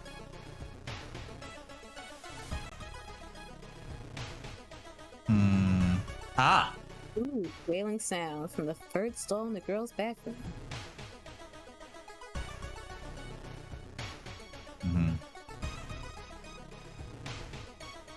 Yeah, you can also sacrifice. I think that's a reference. Sorry, I was going to say it. The horror manga about spirals. I think that's mocking. Yeah. I know one of G Ito's. So nice reference. I'm going to tell them a scary story and then recruit them to my team. Student B, what are you giving me? +1 luck. Thank you, Reiko. So wait, shaking them up with a scary story makes them more likely to join your team? Exactly that. I don't get the logic here, but you know. I guess it's kind of telling them that it's like, oh, it's serious. See, I think the opposite. I'd be like, oh, it's serious. I definitely don't want to join your team now. Like, oh, that means I'd be in more danger if I join you. For sure. One of your friends says he doesn't believe in curses and he intends to complete the dangerous dare. And now she's joined us too. While checking one of the empty classrooms, you stumble upon a desk decorated with arcane symbols and a lit candle. Looks like someone was attempting to perform a ritual between classes. Maybe it has some use for your investigation. So we know we are a big dummy, so trying to decipher them is off the table. Decipher is, yeah. Touching them, would that be based on luck, or what would that be based on? That might be luck. Looking inside the desk is probably a perception roll, and we have decent stats for that. And I know our luck is pretty good. Well, all of our stats besides knowledge are pretty decent. So I think either of the other two would work, possibly. All right. Let's, do I have a free item slot available? I do. Let's look inside the desk. We get a holy candle. +1 luck while held in the inventory. We can use it to gain 2 reason. Thank you. Ooh, that is very nice. Thank you. I appreciate this. All right, let's go downtown. We need to, like, clip it, or we can just click on it, and it'll be like a passive effect. Yeah, I think we have to specifically hit use to gain the 2 reason. But while it's just in the inventory, our luck is even higher. I think our luck, with the lucky earrings, I think our luck is at default 6. So this puts it at 8, and our friend puts our luck at 9. So our luck is actually equal to our highest stat right now. I think actually I saw we had a luck check before the lucky earrings, and it was like at 7, so it might be even higher. Oh, you've reported it to your principal, who promises he will take care of it. With your friends safe for now, you should look into the legend. Maybe the records in the city's library make mention of Akamanto. Ooh. This will be the first time we've gone to the library. So you can go to the library to learn spells. It costs Doom to do so. Not recommended for this character, but yes, it's a way of getting spells for free. Getting spells at the cost of time. Something is wrong. You don't see any. Time is already pretty high. We're okay. 50% Doom on case 3 of 5 is actually all right. We've been pretty good at managing time. Something is wrong. You don't see anyone on the street, and you could have sworn it was crowded just a minute ago. You'd better hurry out of here. All of the missing girls were apparently. Wait, hold on. No. I was like, wait, the missing girls, isn't this the same thing as the... This is like one of the notes from the mermaid story. It's kind of accidentally worked its way here. You know what? While we're here, I'm gonna see if we can get gossip one more time. I'm gonna... Damn it. Join me? Yeah, I did. +1 charisma. Heck yeah. Okay. Yeah. We've got the whole squad.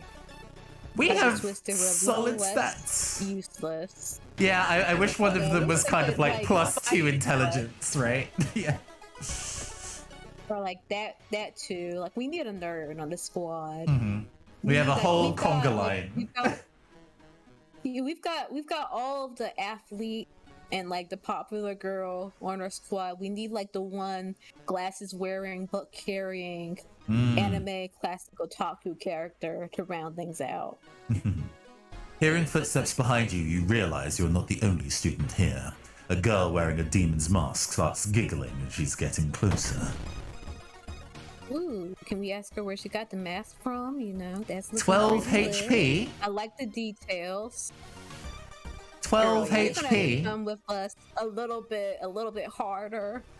I'm sorry, it's already over for you. Bye.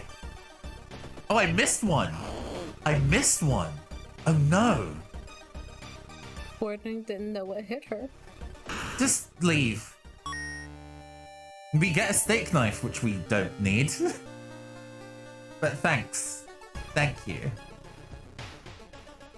One of the articles mentioned a young doctor who performed a life-saving surgery on a victim of a brutal assault. The assault happened in a toilet stall. Maybe he still works at the hospital and can share some information. High schoolers are attracted to creepy. That's true. Telling the creepy stories are like, I guess it means that a lot of people at our school are like the hot topic goth types, huh? Is our squad just full of hot topic emo and goth kids? And The Rock, I don't yes. know if that helps or hurts us. Yeah, The Rock and the emos and goths. We've got the RAR XD girls and The Rock all in one squad. Not the RAR XD. Oh no. Oh no. As you make your investigation, you step on something squishy. Spiders pour out from under your foot, crawling up your leg. We fail the dex check. Exit. Okay, we just get bitten a whole bunch. Ow. Ow. Do we gain any? We didn't gain any injuries from that though, so we don't have anything lasting negative effects. Thank goodness. That would be really bad. Well, our stamina and reason are both at 5. Yeah, that's a little low. That's a little low, but we're still styling it out. You learn that the doctor suddenly left hospital after the latest murder, taking all of the records with him. Why would he do that? That's not the only bad news. Your friend didn't come to school today, and another body has supposedly been found.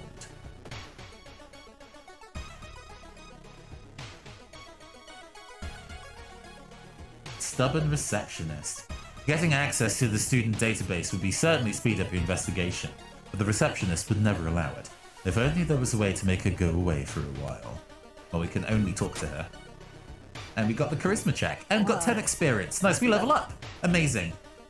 An announced inspection, she asks. Thank you for telling me. While the receptionist is busy updating some boring papers, you copy some names and addresses from the database. Oh, that didn't actually... It smells a little creepy, but at least she has some nice teeth, you know. Wouldn't mind taking a few.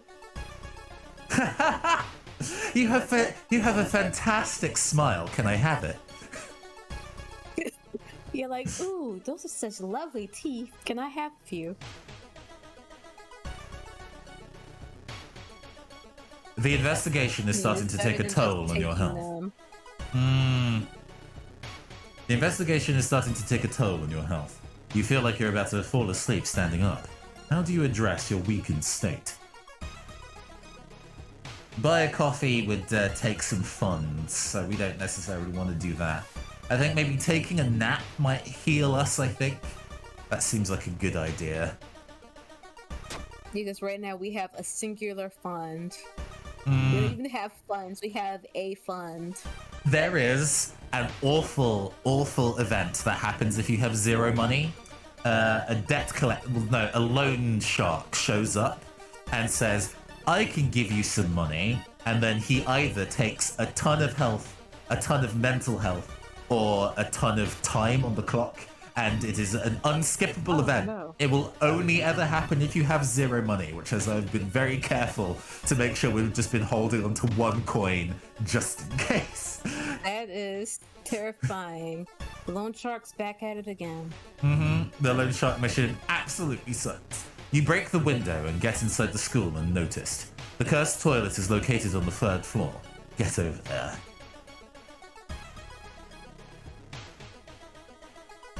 Hey, we leveled up. Fantastic. Let's level up first before we go and tackle the encounter. Oh, there's hot bath. Boo. Improved resting at home. +1 perception. And +1 luck. But improved resting at home is pretty good. Yeah, because our luck is already, like, fantastic, honestly. And to our perception's not that bad either. So, and isn't one of the things right now is after the last mission, the air actually makes it harder for us to get rest. Healing is worse. Yeah, very good point. Good memory. Oh, Come and Go Tavern says better than what I assumed, which is that it would be a literal lone shark. I mean, there is a Junji Ito manga of a shark that is like stalking people on land, so that wouldn't be out there. I mean, I'd probably appreciate the loan shark a little bit more. I'd just be impressed that there's a walking, talking shark trying to give me money.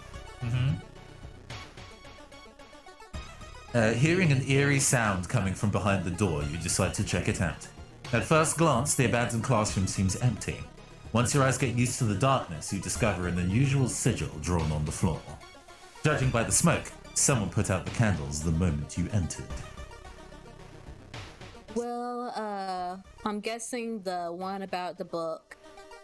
Well, we don't have any knowledge, Pete. You're still missing our otaku ally. And we can't really decipher any writing. So, like, the book will probably be useless for us since we are big thumb. And we can't study that writing, really. I mean, we can pick up the book and throw it at somebody or sell it. So... True, we could use that, and I'm pretty sure lighting the candles, starting back up ritual we know nothing about is probably A bad idea, call. So Don't run programs if you don't know what the programs do. exactly. Hey, this book on use loses 3 doom. Don't mind if I do. Thank you. There is no turning back now. You step into the last stall and close the door behind you. You wait in the stall, trying to be quiet as possible. Then suddenly, squish, squeak. The sound of rubber boots and an unknown liquid dripping on the tile. Squish, squeak. You can see the top of his head. He's taller than any man you've ever seen. Squish, squeak. The door slowly opens. Sorry, but I just can't take this seriously. As soon as they mentioned rubber boots, I just thought of that SpongeBob episode where you had the squishy boots. So I'm now imagining a giant red sponge with squishy boots that's just like human size. So I am no longer afraid. Akamanto is about to deal us a large amount of damage, unfortunately. This is one thing that I remember. All of these options, including this third option if we'd managed to get the gossip from the student, deals us damage. Like, all of these options suck, but they basically deal us a large amount of physical damage before we go into the fight. So it's a good thing we have 10 stamina, otherwise we probably would be on a very negative back foot. A masked man dressed in a red coat, clearly too tall for the ceiling, emerges from outside. Tell me! His voice sounds like a faulty radio. Would you like red paper or blue paper?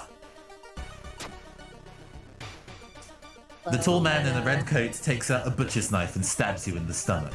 Blood splatters on the stall's wall as you rush to the door. You hear a click coming from the door's direction. You're locked in here with this crazy man.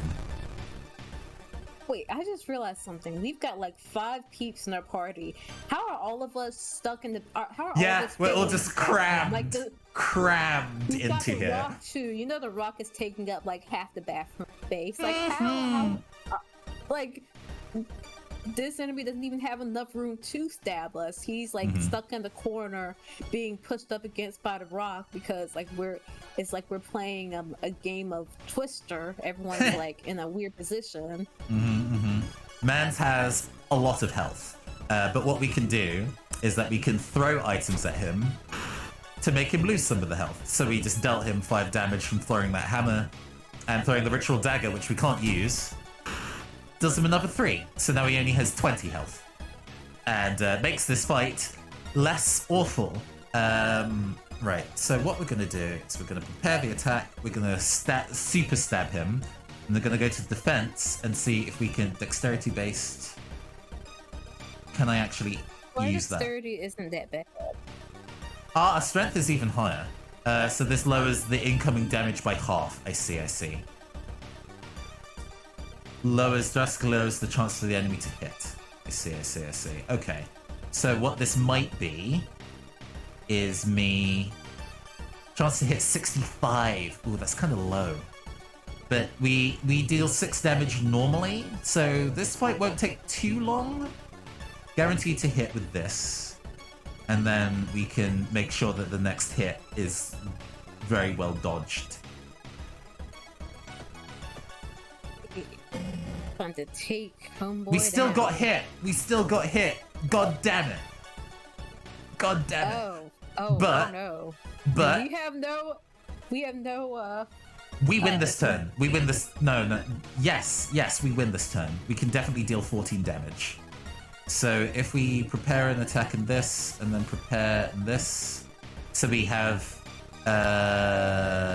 6, 9, 15 guaranteed damage coming in. So we win the fight, but ow. Yeah, we are, blood is dripping on the floor. We're standing in a puddle of our own blood right now. Very, very hurt. Blood flowing from wounds in the tall man's red coat. makes it look like the man was slowly melting. You hear a crackling coming from behind the mask and faint, and then when you wake up, he's gone.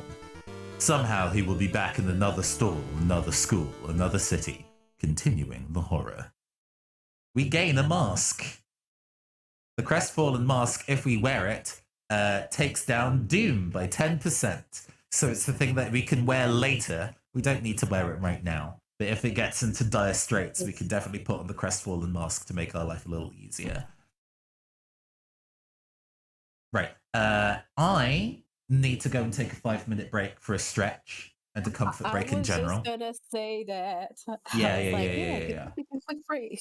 Yeah, no, this seems like a good point to take a 5-minute break. So everybody go up, go get water, go stretch, go take a mean piss if you need to, and we'll see you all in 5.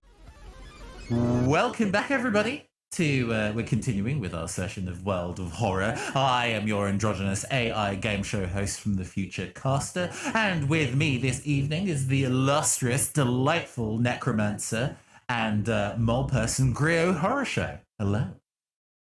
Hello.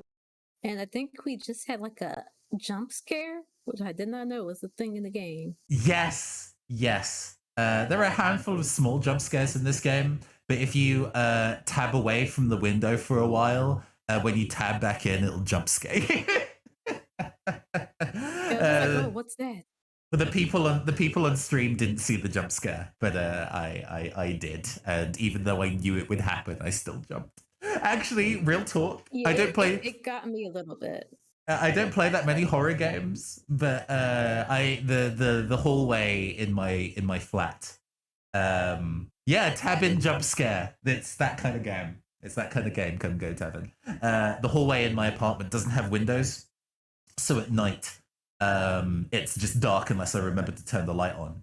And coming back from my kind of like comfort break, just kind of like I paused a moment while I was in the hallway and then like looked to my front door to check that it was locked and bolted, like Akamanto was just going to be leaping out, pixelated looking ass. Oh no. Like that's like I'm for the first time I have a place that's like on the second floor and I have like a little staircase, and at night when it's dark and the lights are off, it's just like this ominous, just like stairway going down and you can't see anything. No, it's very, very that. Anyway, we survived. Very good. How are we going to be punished? Damn it! Shit! I was waiting if it might be this one. Okay, so the contaminated water punishment basically means you can no longer use the bath at home. It is the worst punishment. This one sucks more than any of the others. Our stamina is like a 3 right now. We aren't doing too hard. Yeah, our stamina and reason are pretty low. But I was praying it would be literally any of the others but this, because then we could recover actually a fair amount of health. But nope.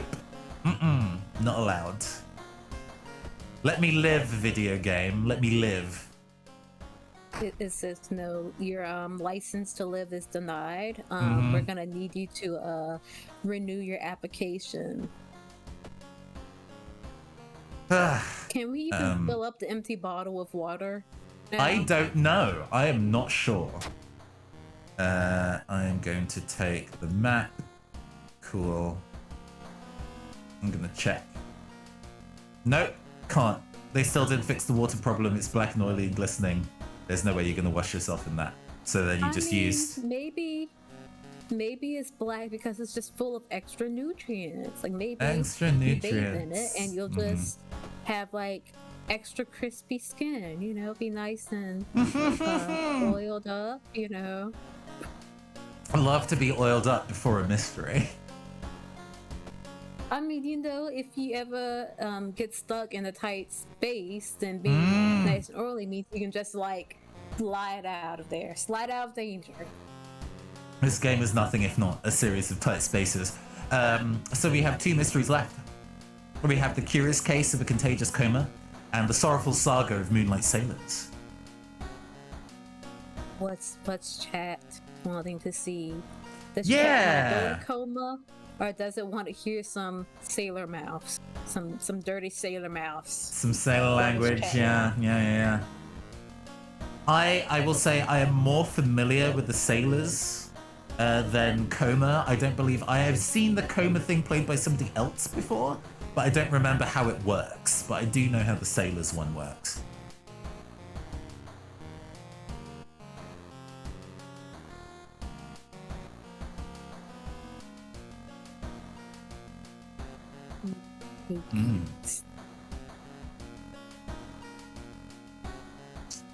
That's cool.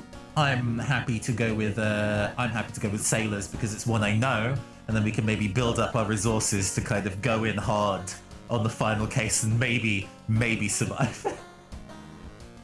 Yeah, better to go with the demon you know versus the one you don't.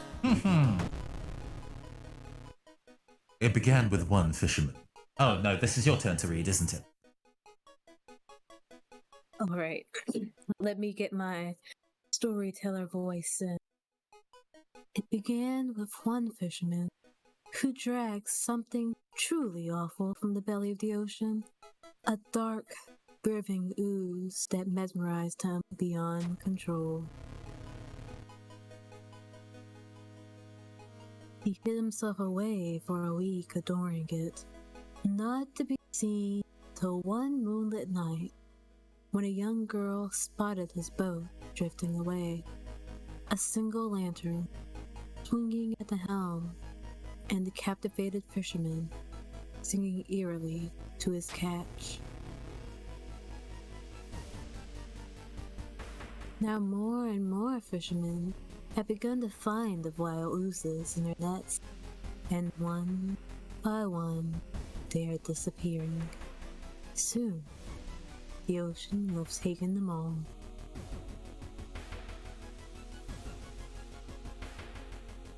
You start your investigation, hoping to overhear some at the fish market.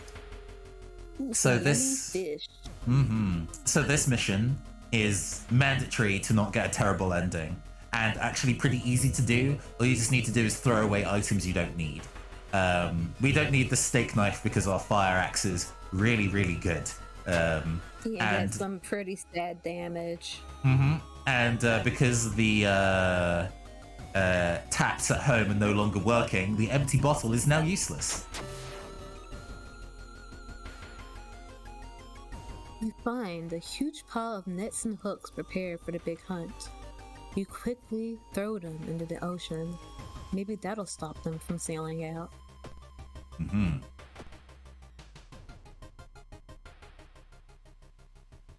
Our entourage goes strolling. This evening cafe has opened only recently, but has already gained popularity. Its main venue, besides jazz and classical music, are singers, a trio known only as Ivy Sisters. Hearing that it is also a popular joint for occult enthusiasts, you decide to visit it. From the moment you enter the place, you feel that something's off. Observing the singers is probably okay with perception.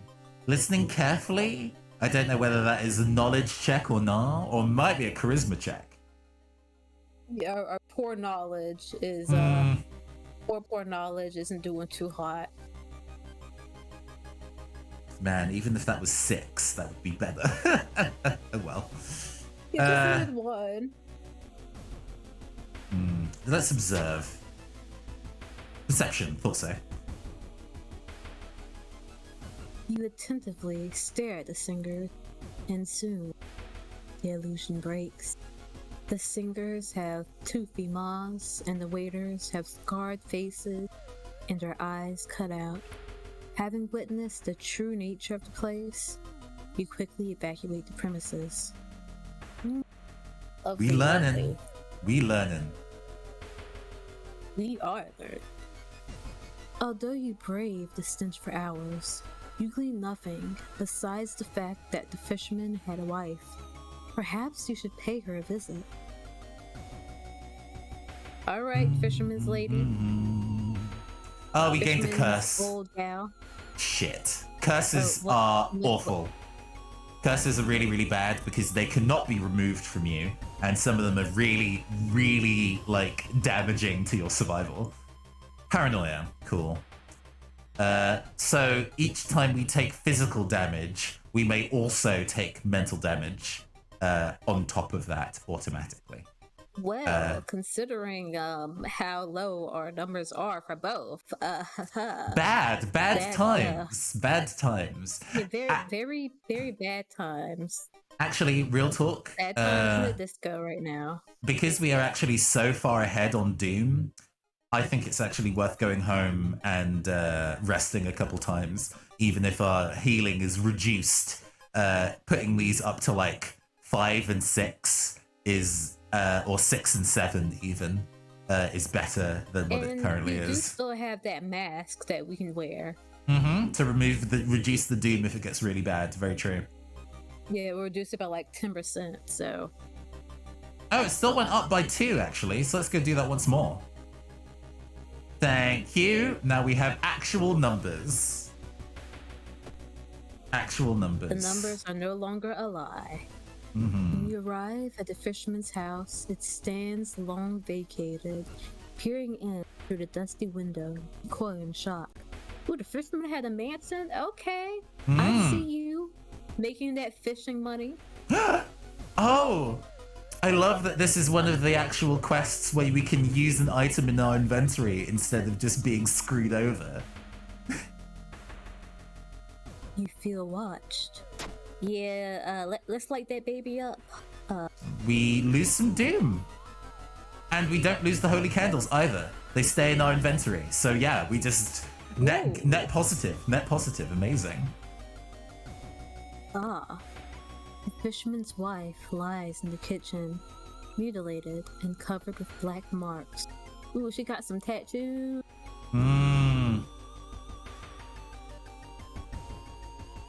So to clean them properly.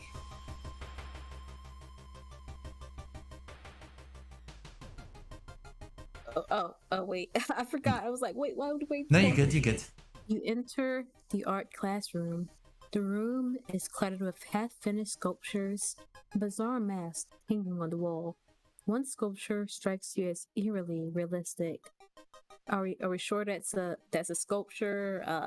If you check out the sculptor, it's a combat encounter.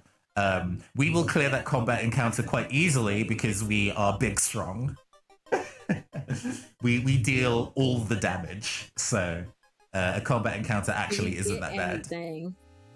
We get EXP for that. We might get an item on the other side of it, but we'll definitely get EXP, and that is always useful because having more levels is more opportunities to like put 4 points back into stamina or reason. So, I guess we're going combat. We're going for it.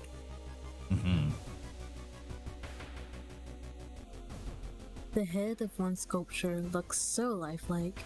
You move closer and raise your hand nervously to touch it. It falls off. A headless person stumbles out of the sculpting classroom and is reaching for your head. Okay, listen. We didn't mean to knock off your head, so please don't try to take ours. You know, it's kind of hard. It's kind of hard for us to, survive. Investigate without a head. So, if you want, we can give you a referral for another place. We can try and find you an extra head. See, we've got a spare in the back. We've got some friends that aren't really using their heads that much anyway. You can have one of theirs. Just please don't take ours. Okay, thank you. So we can deal, 9 damage a turn and clear this reasonably? Dodge. I missed the attack? Excuse me? Oh, and they take 2 for both stamina and reason. It's fine. We can make this work. It's fine. It's fine.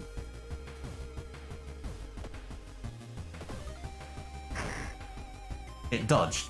We dodged the attack. Perfect. So we're just gonna keep doing that and working its health down until it's low enough where we can kill it in one turn. Slowly but surely. Oh, that dealt us damage, but it's fine. We've got like one more time, and then we'll be our reason can't handle too much more. We cleared the fight. It's fine. We're good. Okay. We're gonna need to rest up some, probably. Surely someone else must have caught one of these. We look around, hoping to spot one of them. Hold on. Village or forest? Okay. Want us to go to the seaside. Or do I want to rest first? This one doesn't have a combat encounter at the end of it. Psych combat is with the reasonably irritated museum creator, and would still probably stab them too. Come and go tavern. They wouldn't survive that encounter either. Actually, hold on. I just realized that my stream chat is like outside of my eye line, so I've been responding quite slowly. Let me just move that so that's back in eye line. There we go.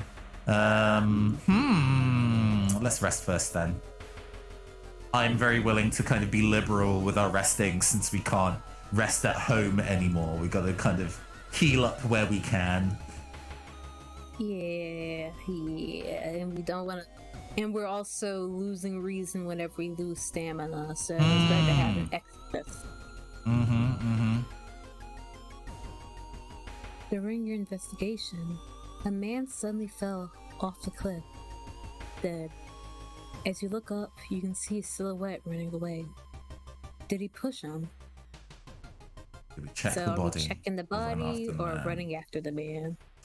Our stats are so high, running after somebody and catching them, it seems very likely.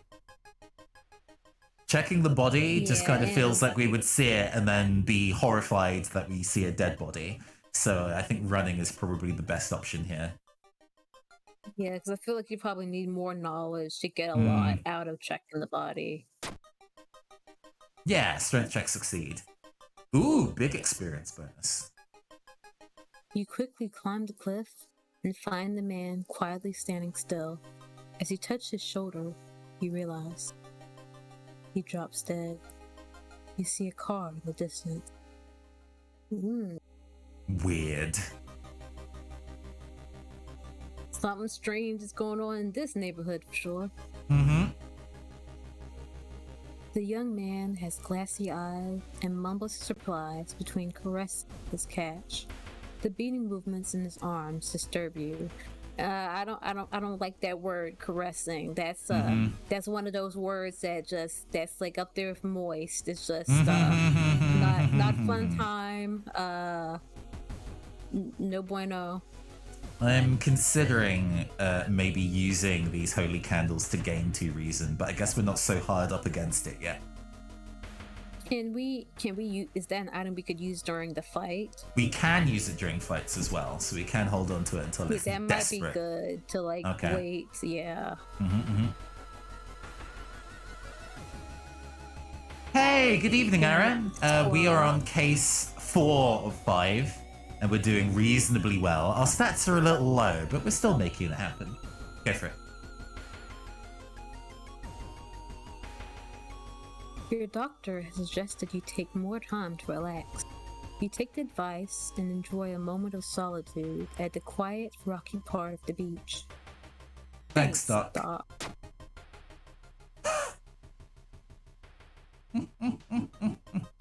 Your prescribed daily dose of relaxation is interrupted when you notice a gruesome stain on a rock. Bodily fluids, perhaps? Another dark ritual? Resolve the event. Not so relaxing anymore. It just eats into our time for no reason. After a slow interrogation, the young man manages to stutter out something about an organized fishing trip. Well, they're going to find it hard to do that without the nets that we threw into the water. Like, oh no. Oh no. Despite your best efforts, you feel like the neighborhood is starting to change. Location's threat level increases. That's not good. So you know what I was saying before about there being a modifier on the dice rolls of each of the checks? Now, whenever we go to Seaside, there'll be a 1 added onto every roll we make there. So succeeding rolls will be slightly harder, but only at the Seaside, not in other locations. Oh, well, at least it doesn't affect any place else. Mm-hmm. You slip out at night and race towards the beach. Terrified comes next. The full moon shines, bright in the cloudless night sky. The ink-black ocean waves shimmer eerily. All the residents have drawn their shutters tight and locked their doors. Their footsteps are silent. The only sound are your rugged, and pounding heartbeat. Mm-hmm. Got our heart beating. Mm. Oh, there's more. You arrive at a water's edge, breathless. The possessed fishermen's boats fill the horizon with their light. Tiny yellow spots, navigating across a dark ocean under a dark sky. You cannot make out the figures on board. It's not the sailors. The black beings must have left their bodies. Shocked, you watch them sail their way out of the harbor. You're terrified at their power, but relieved that they did not drag their meat puppets with them. And I'm now going to exclusively refer to humans as meat puppets, so... I mean, good choice. As far as I understand about humans, they are but fleshy marionettes. Exactly. See, us moles, we're more fur than meat. Although mole people are kind of the fleshier side. But except my naked mole cousins, but we don't talk about them. They're living their own life. They've got their own things going on. Yeah. We love them from a distance. The black being never returned. Yet mothers would not let their children play on the beach. Over time, people forgot the last time they saw a boat on the waves. Although, some claim they see strange beings come into the port at night. All right. So we gain some EXP. We gain a lot of EXP. We might hopefully level up again.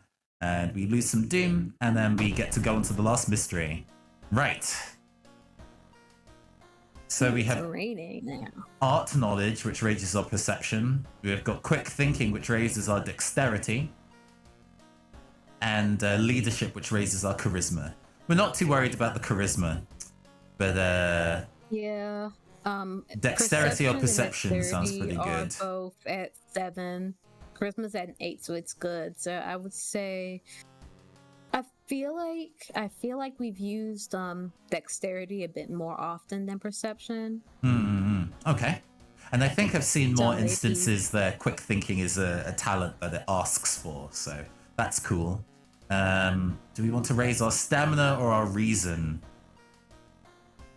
Well, they're kind of tied together at this point with that curse. So. Let's read what that says again, so I know specifically what it's trying to punish us with. Has the curse gone? Oh, no, here it is. Paranoia. Chance of losing reason each time you lose stamina. So having higher reason is pretty important at this point, then.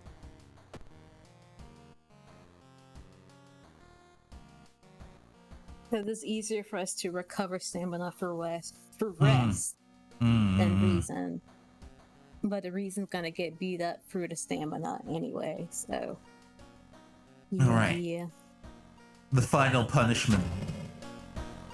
The whole town stopped receiving any outside signal. I forget what that does. I think it means that the going outside of town costs more Doom per area.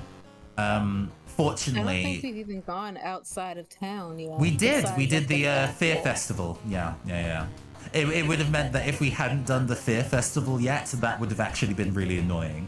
But as it stands, we only have the last one going. Nice. The curious case of a contagious coma. It's time to go into a coma. Oh, this is one of the new pieces of music as well. The like overworld version of this music isn't much, and then the combat version of this music goes so hard. Who knew? Curious case of a contagious coma. More and more people fall unconscious and cannot be awakened. People trying to wake the patients up results in them falling into a coma themselves. A whole wing of the town's hospital has been dedicated to the comatose. Is there anything connecting these people? And how did these strange illnesses start? Sounds like they could use that alarm clock that runs away. Maybe that would wake them up. All it just needs is some Wake Me Up Before You Go by Wham, and then it would be sorted. Let's check the news reports. Nickelback, and that'll wake them up. Investigate the village location twice to complete this quest. Well, I've made sure to hold on to this specific item that investigating village locations lowers doom, so I'm just going to put that on. Just going to put that on right the F now. At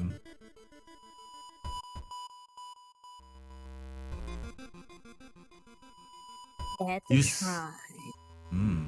You stumble across a small shrine hastily built around a statuette. It's really pretty. Looking at it, you feel in blissful peace, free from fear and worry. There's an empty bowl in front of you. You feel compelled to leave an offering. But we've only got the one fund, and you said there's that one chart. We can sell stuff. We can sell stuff in our inventory to gain extra coin. So we won't screw ourselves over if we leave money. I kinda, I don't know. I mean, it's compelling us. Maybe we'll get some benefit if we leave something out of it, but if we don't, they might say, oh, don't want to leave me money? Well, you get an extra curse. So. How much does this sell for? It only sells for one fund. Because I think at this point, our luck is... so the Holy Candle gives us luck passively. And we have a person in our, crew that also gives us luck. So I would suggest that we leave some money, go down to 0 funds, immediately sell the luck earrings. Okay. Strats. Let's do it. You leave some money in the bowl. The statue is pleased, and you are all the more happy for it. +1 reason, +2 doom. They just give me doom for fine, whatever. Well, at least we got the reason. Our reason's actually quite high now. Right, let's investigate the village again.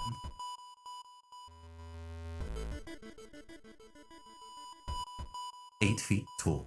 As you pass by a row of large hedges, a woman in a white dress and a broad-brimmed hat leans over one and addresses you.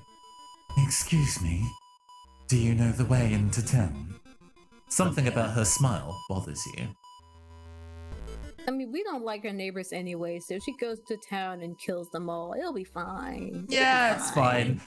This is the village out of town. I ain't gonna worry about it. She ain't in my neighborhood. Oh, God. Well, thanks for that one additional point of reason from before. You give her directions and leave hurriedly, hoping to be rid of her. It's only after you're well away, her strange laughter ringing in your ears, that you begin to wonder how tall she must have really been to tower over those hedges. The old man from the village. Some really high heels. 12-inch heels. An old man from the village hands you a package. This should help you understand the illness. You get the dust of seeing. That's an artwork. That is an artwork. Momentarily renders invisible creatures partially visible.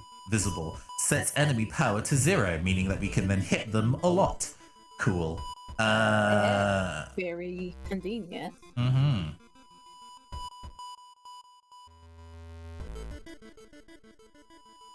art class. Oh, we didn't take the art knowledge perk. We took the other one. The one we didn't take. Yeah. The other one. Punished. You catch a glimpse of an art class. One disturbing painting draws your attention, and it's going to deal us reason damage. Watch. Oh, it does a stamina damage. God. The twisted faces, impossible angles, and enormous monoliths make you sick. That's just abstract art. Nothing to be afraid of. We do have a fund. I'm like, do I go to the hospital and buy meds? But actually, resting at home might be a better idea. We can't just dumpster dive for some off-brand medicine. It might be a little expired, but you know. It's only a little It expired. won't too bad. Yeah, I'm gonna rest up. Just a couple years out of date. Not that bad. Reports mention a patient 0. Who could they be? Alarmed. Ha! I love this one. I love this one so much. Alarmed by the sound of glass breaking, you discover the corpse of a policeman lying in a pool of blood. It looks like someone, or something, tore out his throat. So you can steal his gun. You can steal it. So guns deal bonkers damage. At this point, I think they deal less damage than what we can do with a fire axe. But there are a limited number of bullets. So if we were really low on damage, we could have stolen the gun and then just popped a cap in lots of people's asses. But it's for just now, the fact that we have the rock, so we're just already OP. yeah, we just hench. We don't need a gun when we can hit things with a fire axe. So we're just gonna bounce. We don't need this guy. You escape before anyone arrives. Ooh, we got more reason. Looking our meant. is almost double our stamina. Actually, our reason is double our stamina at this point. Oh, to be mentally healthy in this video game, you have to sneak into the hospital and borrow the patient 0's information.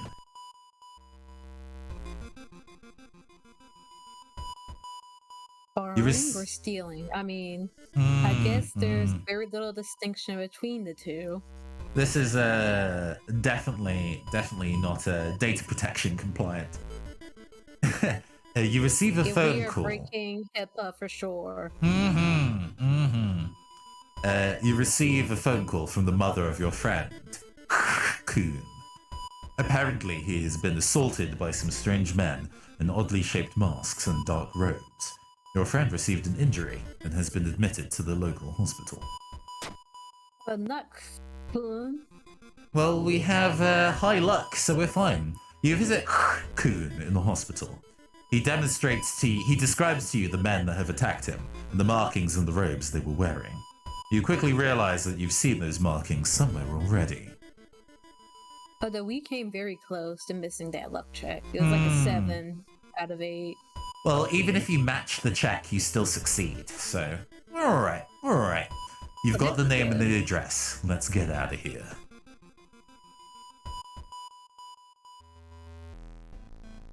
Oh, you've got a combat.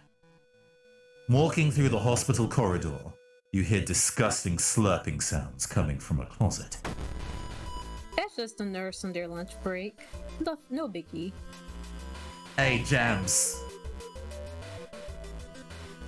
You see, that's just that they just got some applesauce. 2 stamina damage is a fucking problem right now.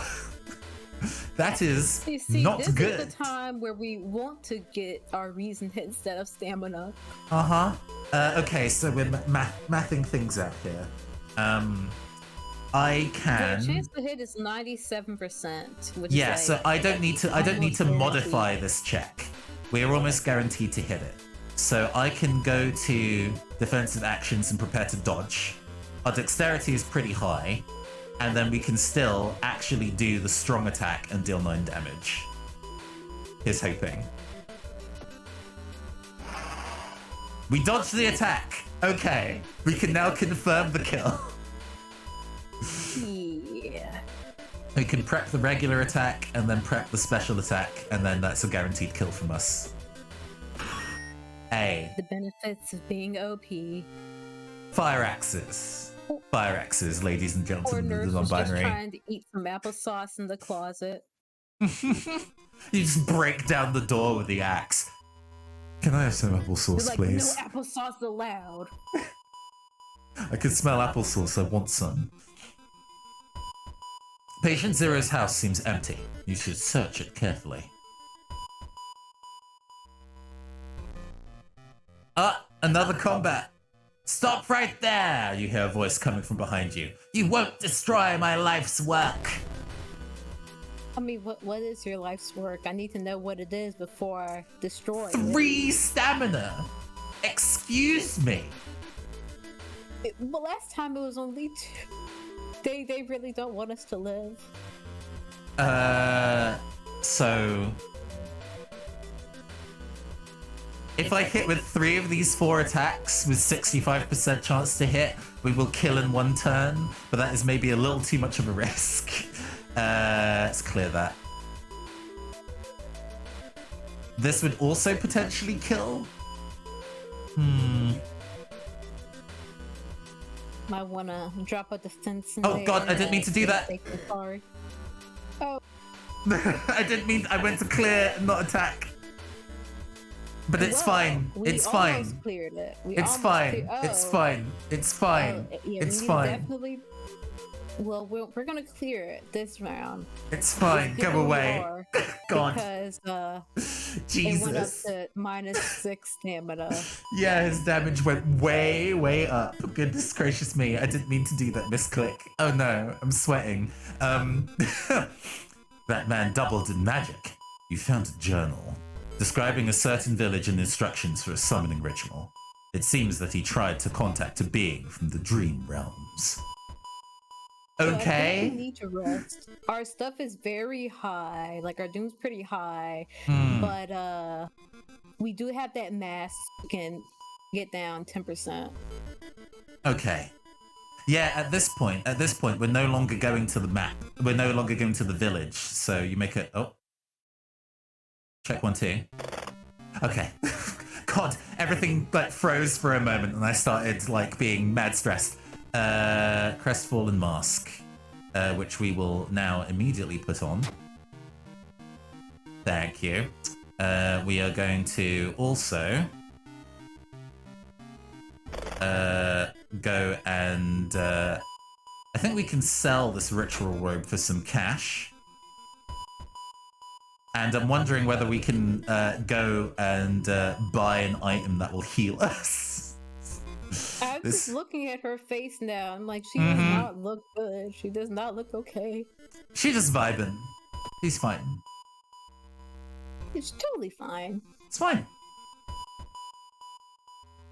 Just ignored up here, despair and horror on the face. So we're gonna go to the pharmacy. 2 reason.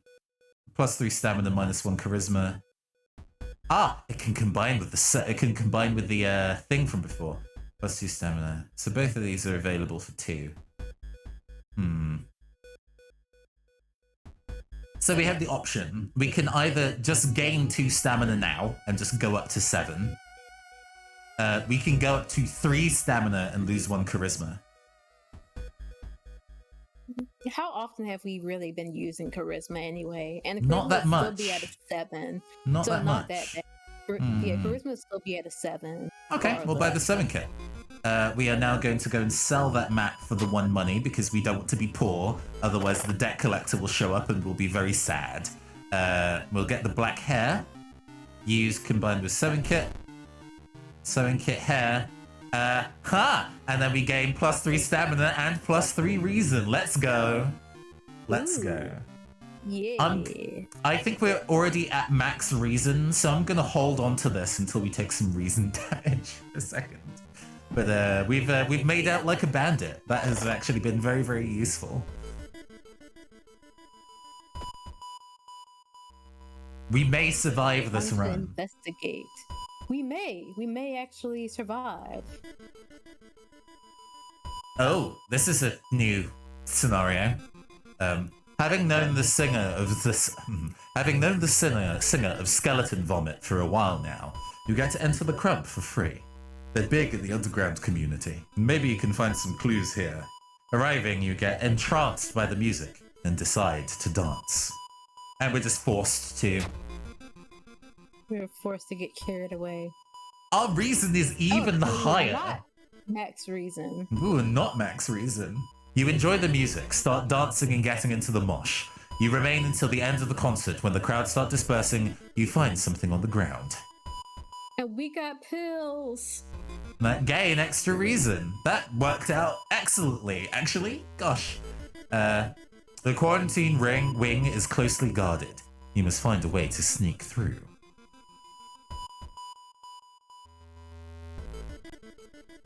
You find a tree trunk that has a big white lump attached to it. As you move closer, you realize what it is. A gigantic egg sac. Tiny spiders crawl about from hole to hole, and you think you can see the whole thing throb gently. You also notice something is stuck between the outer layers of webbing. I have so much I want to say. Not enough time to say it. I don't think we need to fuck with this. Let's not. Let's just. Anytime I see anything described as throbbing gently, which is not a combination of words I ever expected to see, and I'd rather not see it again, I just back away from that. I'm willing to take that hit of doom. We do not need the physical damage. We do not need the physical damage from interacting with them spiders. There it is. Let's hope you find an answer here.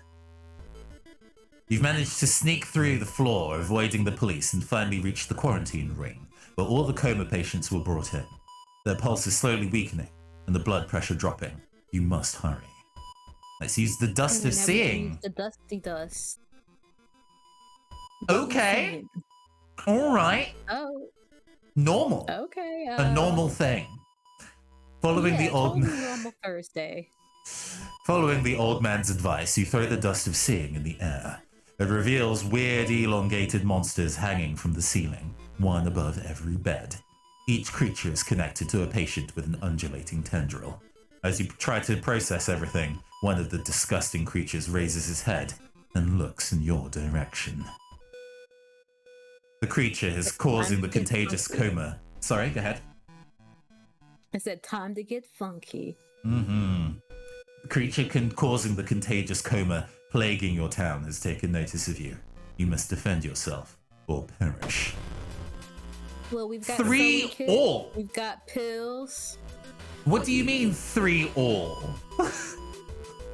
Well, our reason can take several hits, so we just need to.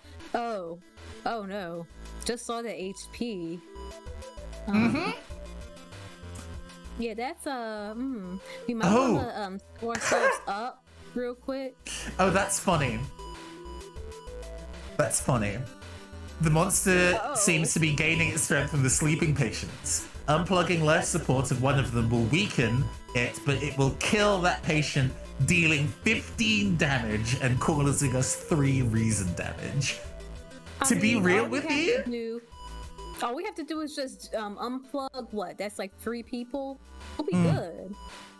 We don't even need to do that many. We can do 1, and then I think we do 15 damage by ourselves. So we might be able to kind of like clear this without having to do too much. But it does take up an entire reason. The thing is, this takes up an entire turn. So if we did this, we don't dodge the 3 damage that comes back as revenge. So we have to do this as a killing blow. Otherwise, it's going to be a problem for us. So we need to work it down to at least 15 health before trying those kind of shenanigans.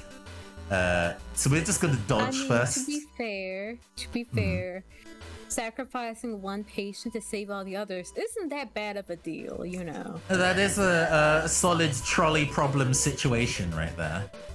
Actually, let me see if I can guarantee. Can I guarantee that? No, I can't.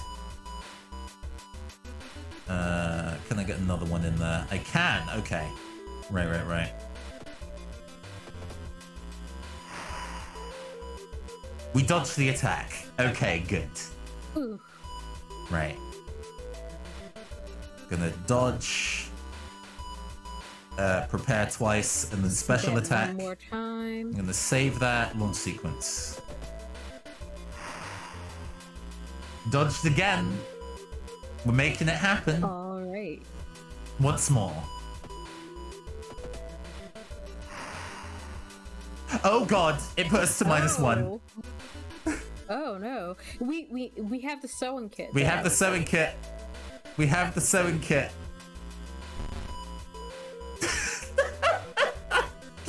I was very, very scared for a second there. That was like, whew. Whew. Okay. All right.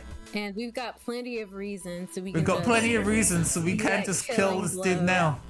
Unplug a patient. Yeah, I say we just get it over with. Right. Okay. The creature's severed body falls on the floor and starts melting slowly. The remaining part slithers back into the now closing hole in the ceiling. You've managed to catch a glimpse of the other side. The other side makes you fall on your knees. It wasn't its body that you've managed to cut off. It was just a finger. That's Shaken. a pretty big finger. Mm-hmm. Shaken, you sneak out from the hospital. One thing is certain, though. It's the end of this weird illness. And we've leveled up. Yay. Discipline, what does that give us? A moral quandary. We've got a little ethical dilemma. Mm-hmm. But it's fine. It's fine. Good evening, it's Kayla Sinead. Thank you for the raid of 7. Thank you. Kayla appeared we teamed up very recently to do a panel talking about the Black experience as a streamer, and that was a delightful time. So it was the first time that I worked alongside. It's Kayla Sinead, and they are absolutely delightful. Those who are watching, tuning in, if you don't already hang out with them, please give them a follow. They are astounding. I am currently this evening streaming with GriotHorrorShow, if you would like to introduce yourself, Griot. Hello. I am your girl, necromancer, small version of a necromancer, so 10 times better. And I am the best horror fiend that you have ever seen. Mm-hmm. And I'm a part of the first gen of Vibe, which is socially inclusive Black entertainment. And we like to bring the vibes always. Mm-hmm. You've all arrived just in time. Thank you for the follow, CG90X. We've arrived just in time for us to try and do the finale of World of Horror. We're currently just, trying to set ourselves up so we're not going to die horribly in the final encounter. We're going to take 1 stamina for past event skill checks, and we're also going to gain 4 stamina and hope that we don't die horribly. Yeah. There we go. Cool. Resolving. We still got the pills. Mm-hmm. So. We still do have the pills. We've now completed all 5 encounters. So this would be an opportunity for us to go and try and heal ourselves in the bath if the Elder Gods didn't turn all of our tap water to sludge. So now we just got what we've got, and we just have to kind of do what we can. We are going to... Where is the... I forget the way that we start a new mystery. We've now done all the mysteries. So now is the time to go to the lighthouse. I can't remember how we leave to do the lighthouse, though. I'll go back to the town screen. There we go. Great. Time to finish this off. Mm-hmm. The ominous lighthouse has been closed down for longer, you think, than you can remember. Multiple padlocks prevent you from entering the building. You need 5 keys, which we have. A, B, C, D, and E. Enter the lighthouse. So before we enter the lighthouse, we have the ability to check our storage. There's nothing in our storage anymore. And we have the ability to rest for 2% doom. Under current circumstances, we're probably going to do this a handful of times. We can probably get to like 80% doom, 82% doom without screwing ourselves over. So Ooh, okay. Yeah, definitely gotta get that stamina up. Right. I think with 9 stamina, I think we're okay with going for it. This is it. This is it. It's do or die, people. And it's a very likely chance that we might die. Let's start climbing. We're still okay. We've got the rock on our team. I like our chance. Oh, If yes. nothing else, we'll just throw the rock at them again. I shall absolutely show them the allies that we have. So we have Student A, we have Student B, and we have Iwa, who is just the rock. It's just the rock. Nice, strong. We've got this. Thank you for the well wishes. Come and go, Tevin. I think we have this. We also have some cool music as well as we enter the end. So the last set of challenges are all essentially stat checks. All of these, rather than do not check our knowledge. Yeah, rather than rolling, it's gonna ask if our stat is higher than 8. And we have 4 stats that are higher than 8 because I think our luck is also 8. So we're in pretty good position. Following the winding staircase, you find a metal gate that blocks your way. A cable that should be powering it is currently disconnected. The power box itself is covered in a weird, moist goo. Just inhaling the fumes makes your eyes itch and water, but to power the gate, you'll need to disconnect the faulty plug. Our strength check is high enough. Weird goo burns at your fingers, but you quickly manage to separate the faulty plug and connect the proper cable. With a buzz, the gate opens. And we continue. You were stopped by a girl wearing a dirty black school uniform. "I'm sorry, but I can't let you go any further," she says, reaching for her bag. "It's too late anyway." You instinctively take a step back when you notice a knife in her hand. You have to think fast. Well, if this is our knowledge check, It's our charisma check. You try to talk her into allowing you to pass. "It's too late anyway," she whispers again, letting you continue. The delinquent girl nods sadly as you pass her. Following the winding staircase, you find a metal gate that blocks your way. It's locked, but you notice an electrical cable. It seems to connect the door to a hole inside the central pillar. If there's a switch inside, you'll have to risk getting cut by numerous glass shards and knives. And we have pretty ridiculous dexterity, so I'm pretty confident here. yeah, we'll be cool. You've managed, I think there's only... Left. I think there's 2 checks left. This is check 3, so we have 2 checks left. You've managed to locate a door switch while avoiding the knives and glass shards. With a buzz, the gate opens. We don't have a flashlight. Oh no.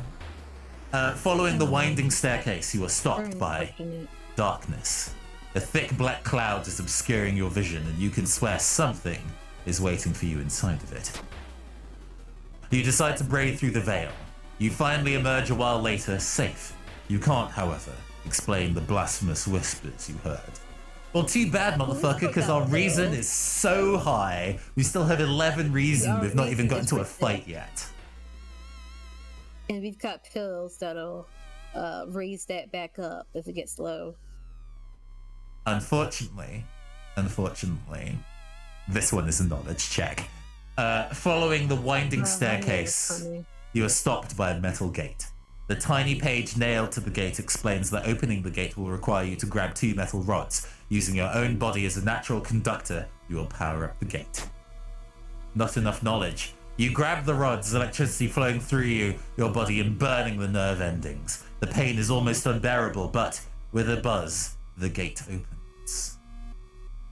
Our poor stamina is But we still have 6 stamina left, and look, we have reached the top. The dark clouds swirl around the lighthouse. Did you arrive too late?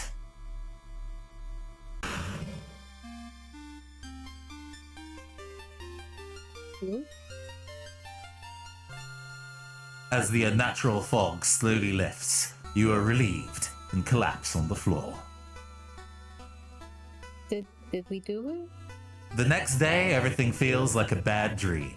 You've managed to stop the ritual awakening the eldritch old god, but what's done is done. It will stir in its slumber again and again until the stars are right again. Congratulations, you are safe for now. Oh man, I was kind of looking forward to like a final boss battle where we had to hash it out against Cthulhu. The tower is largely the final boss because it gives you randomized challenges to have to face. There are actually combat encounters on that tower. There's just one guy who's just does nothing but put 3 doom on the track. Like, they don't actually hit you, they just specifically waste your time. Oh no. So yes, we have completed a run. I think I've only managed to reach the end a couple of times. It helps when you know how the game mechanics work. It becomes infinite, like all roguelikes, it becomes infinitely easier when you know what the game is specifically asking of you. This time around, actually, we've been using fan mods. There's been a whole bunch of fan encounters we've been having in the game, and those have actually had more fan encounters than anything else. And I don't know the answers to those fan encounters, so it was definitely a bit of a challenge for those. The designer of the game actually has been talking about their next update allowing custom scenarios and not just encounters. And I really, really want to write a scenario for this game.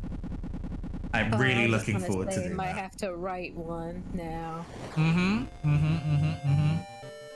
But yeah, to look at the mods quick, there's just a whole bunch of mods that we've been given. So many mods that I'm not actually able to scroll through them.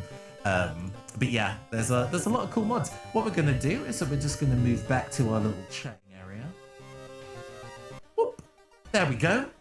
Back to the two of us. How did you feel now that you've had your chance to go and play World of Horror for yourself? Sort of, Griot.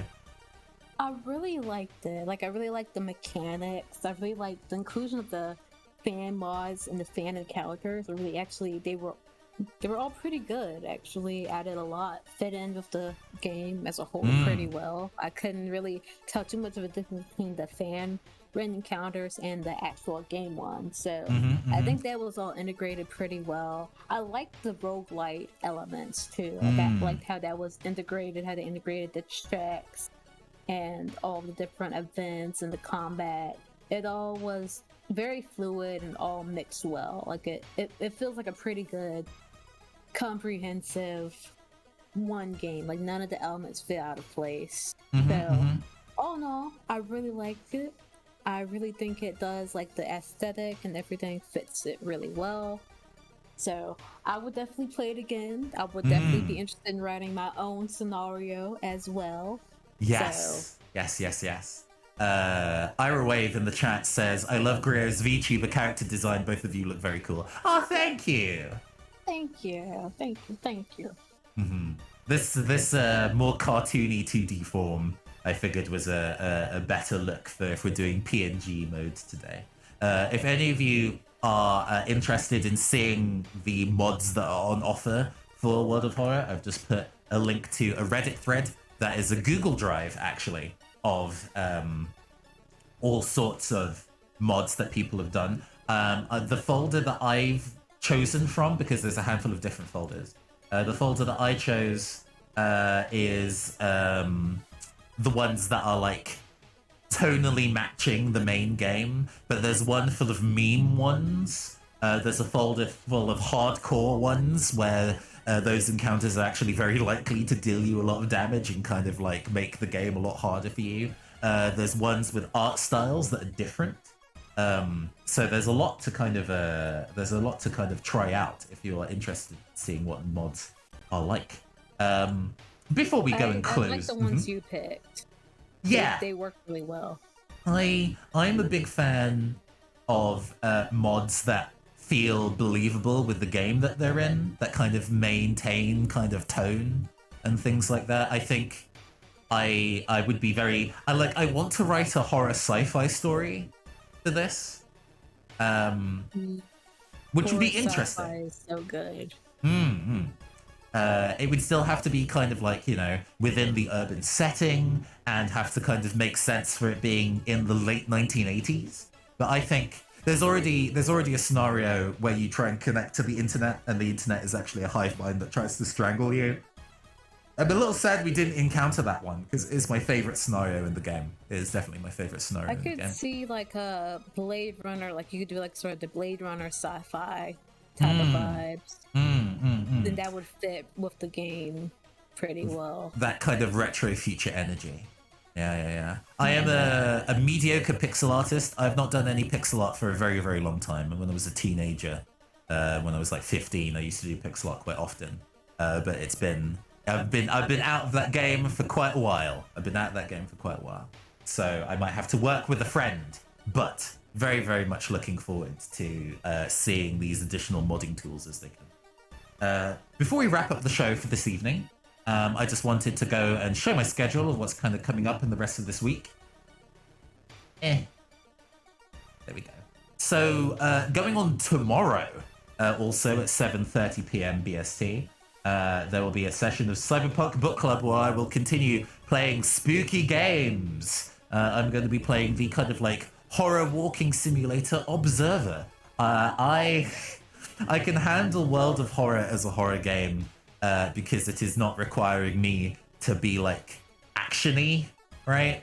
Observer might require me to actually be in the first person exploring the space. So even though we're going to be playing that game with the intent to discuss its themes and ideas and storytelling, you might just get me screaming a whole lot. We'll see. I'm worried, but I'm sure we'll be fine. And then on Friday, we are going to be doing a Jackbox stream. I've been very, very graciously given a copy of Jackbox Party Pack 8 by the Jackbox people. And I'll be demonstrating that as long as some of my favorites from games past. We will be playing a session of Madverse City because it is the best Jackbox game. Both Observer and Jackbox packs, so both Wednesday and Friday, are going to be part of a charity drive that I am involved in at the moment. Black Twitch UK, which is the stream team that I'm with, that is full, as the name would suggest, Black Twitch streamers from the UK, is currently doing a charity drive for Copper Feel, which is a breast cancer charity. So I'll be doing my best to raise money for that on both Wednesday and Friday. I haven't added donation incentives yet, but I'll be adding them after we wrap up the stream. But there will be a donation incentive for getting your own copy of Jackbox Party Pack 8. In fact, I have been given 2 codes for that by the Jackbox team. Very, very gracious of them. So please do, on Wednesday, tune in and donate some money for the chance to go get part of the Jackbox Party Pack, and just to go and help breast cancer sufferers and survivors across the UK. I'm looking forward to those 2 streams. Right, that's a lot of me saying a lot of words. Griot, is there anything you'd like to say to the party people before we go and raid somebody?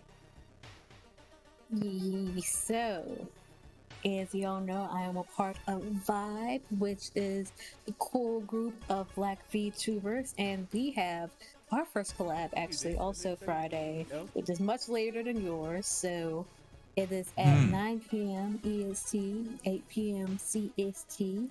And we'll be playing some Town of Salem to keep on with the spooky theme. So yes, y'all can catch us and get to know a whole bunch of us first gen Vibe members there. To link to Griot's channel again, there we go.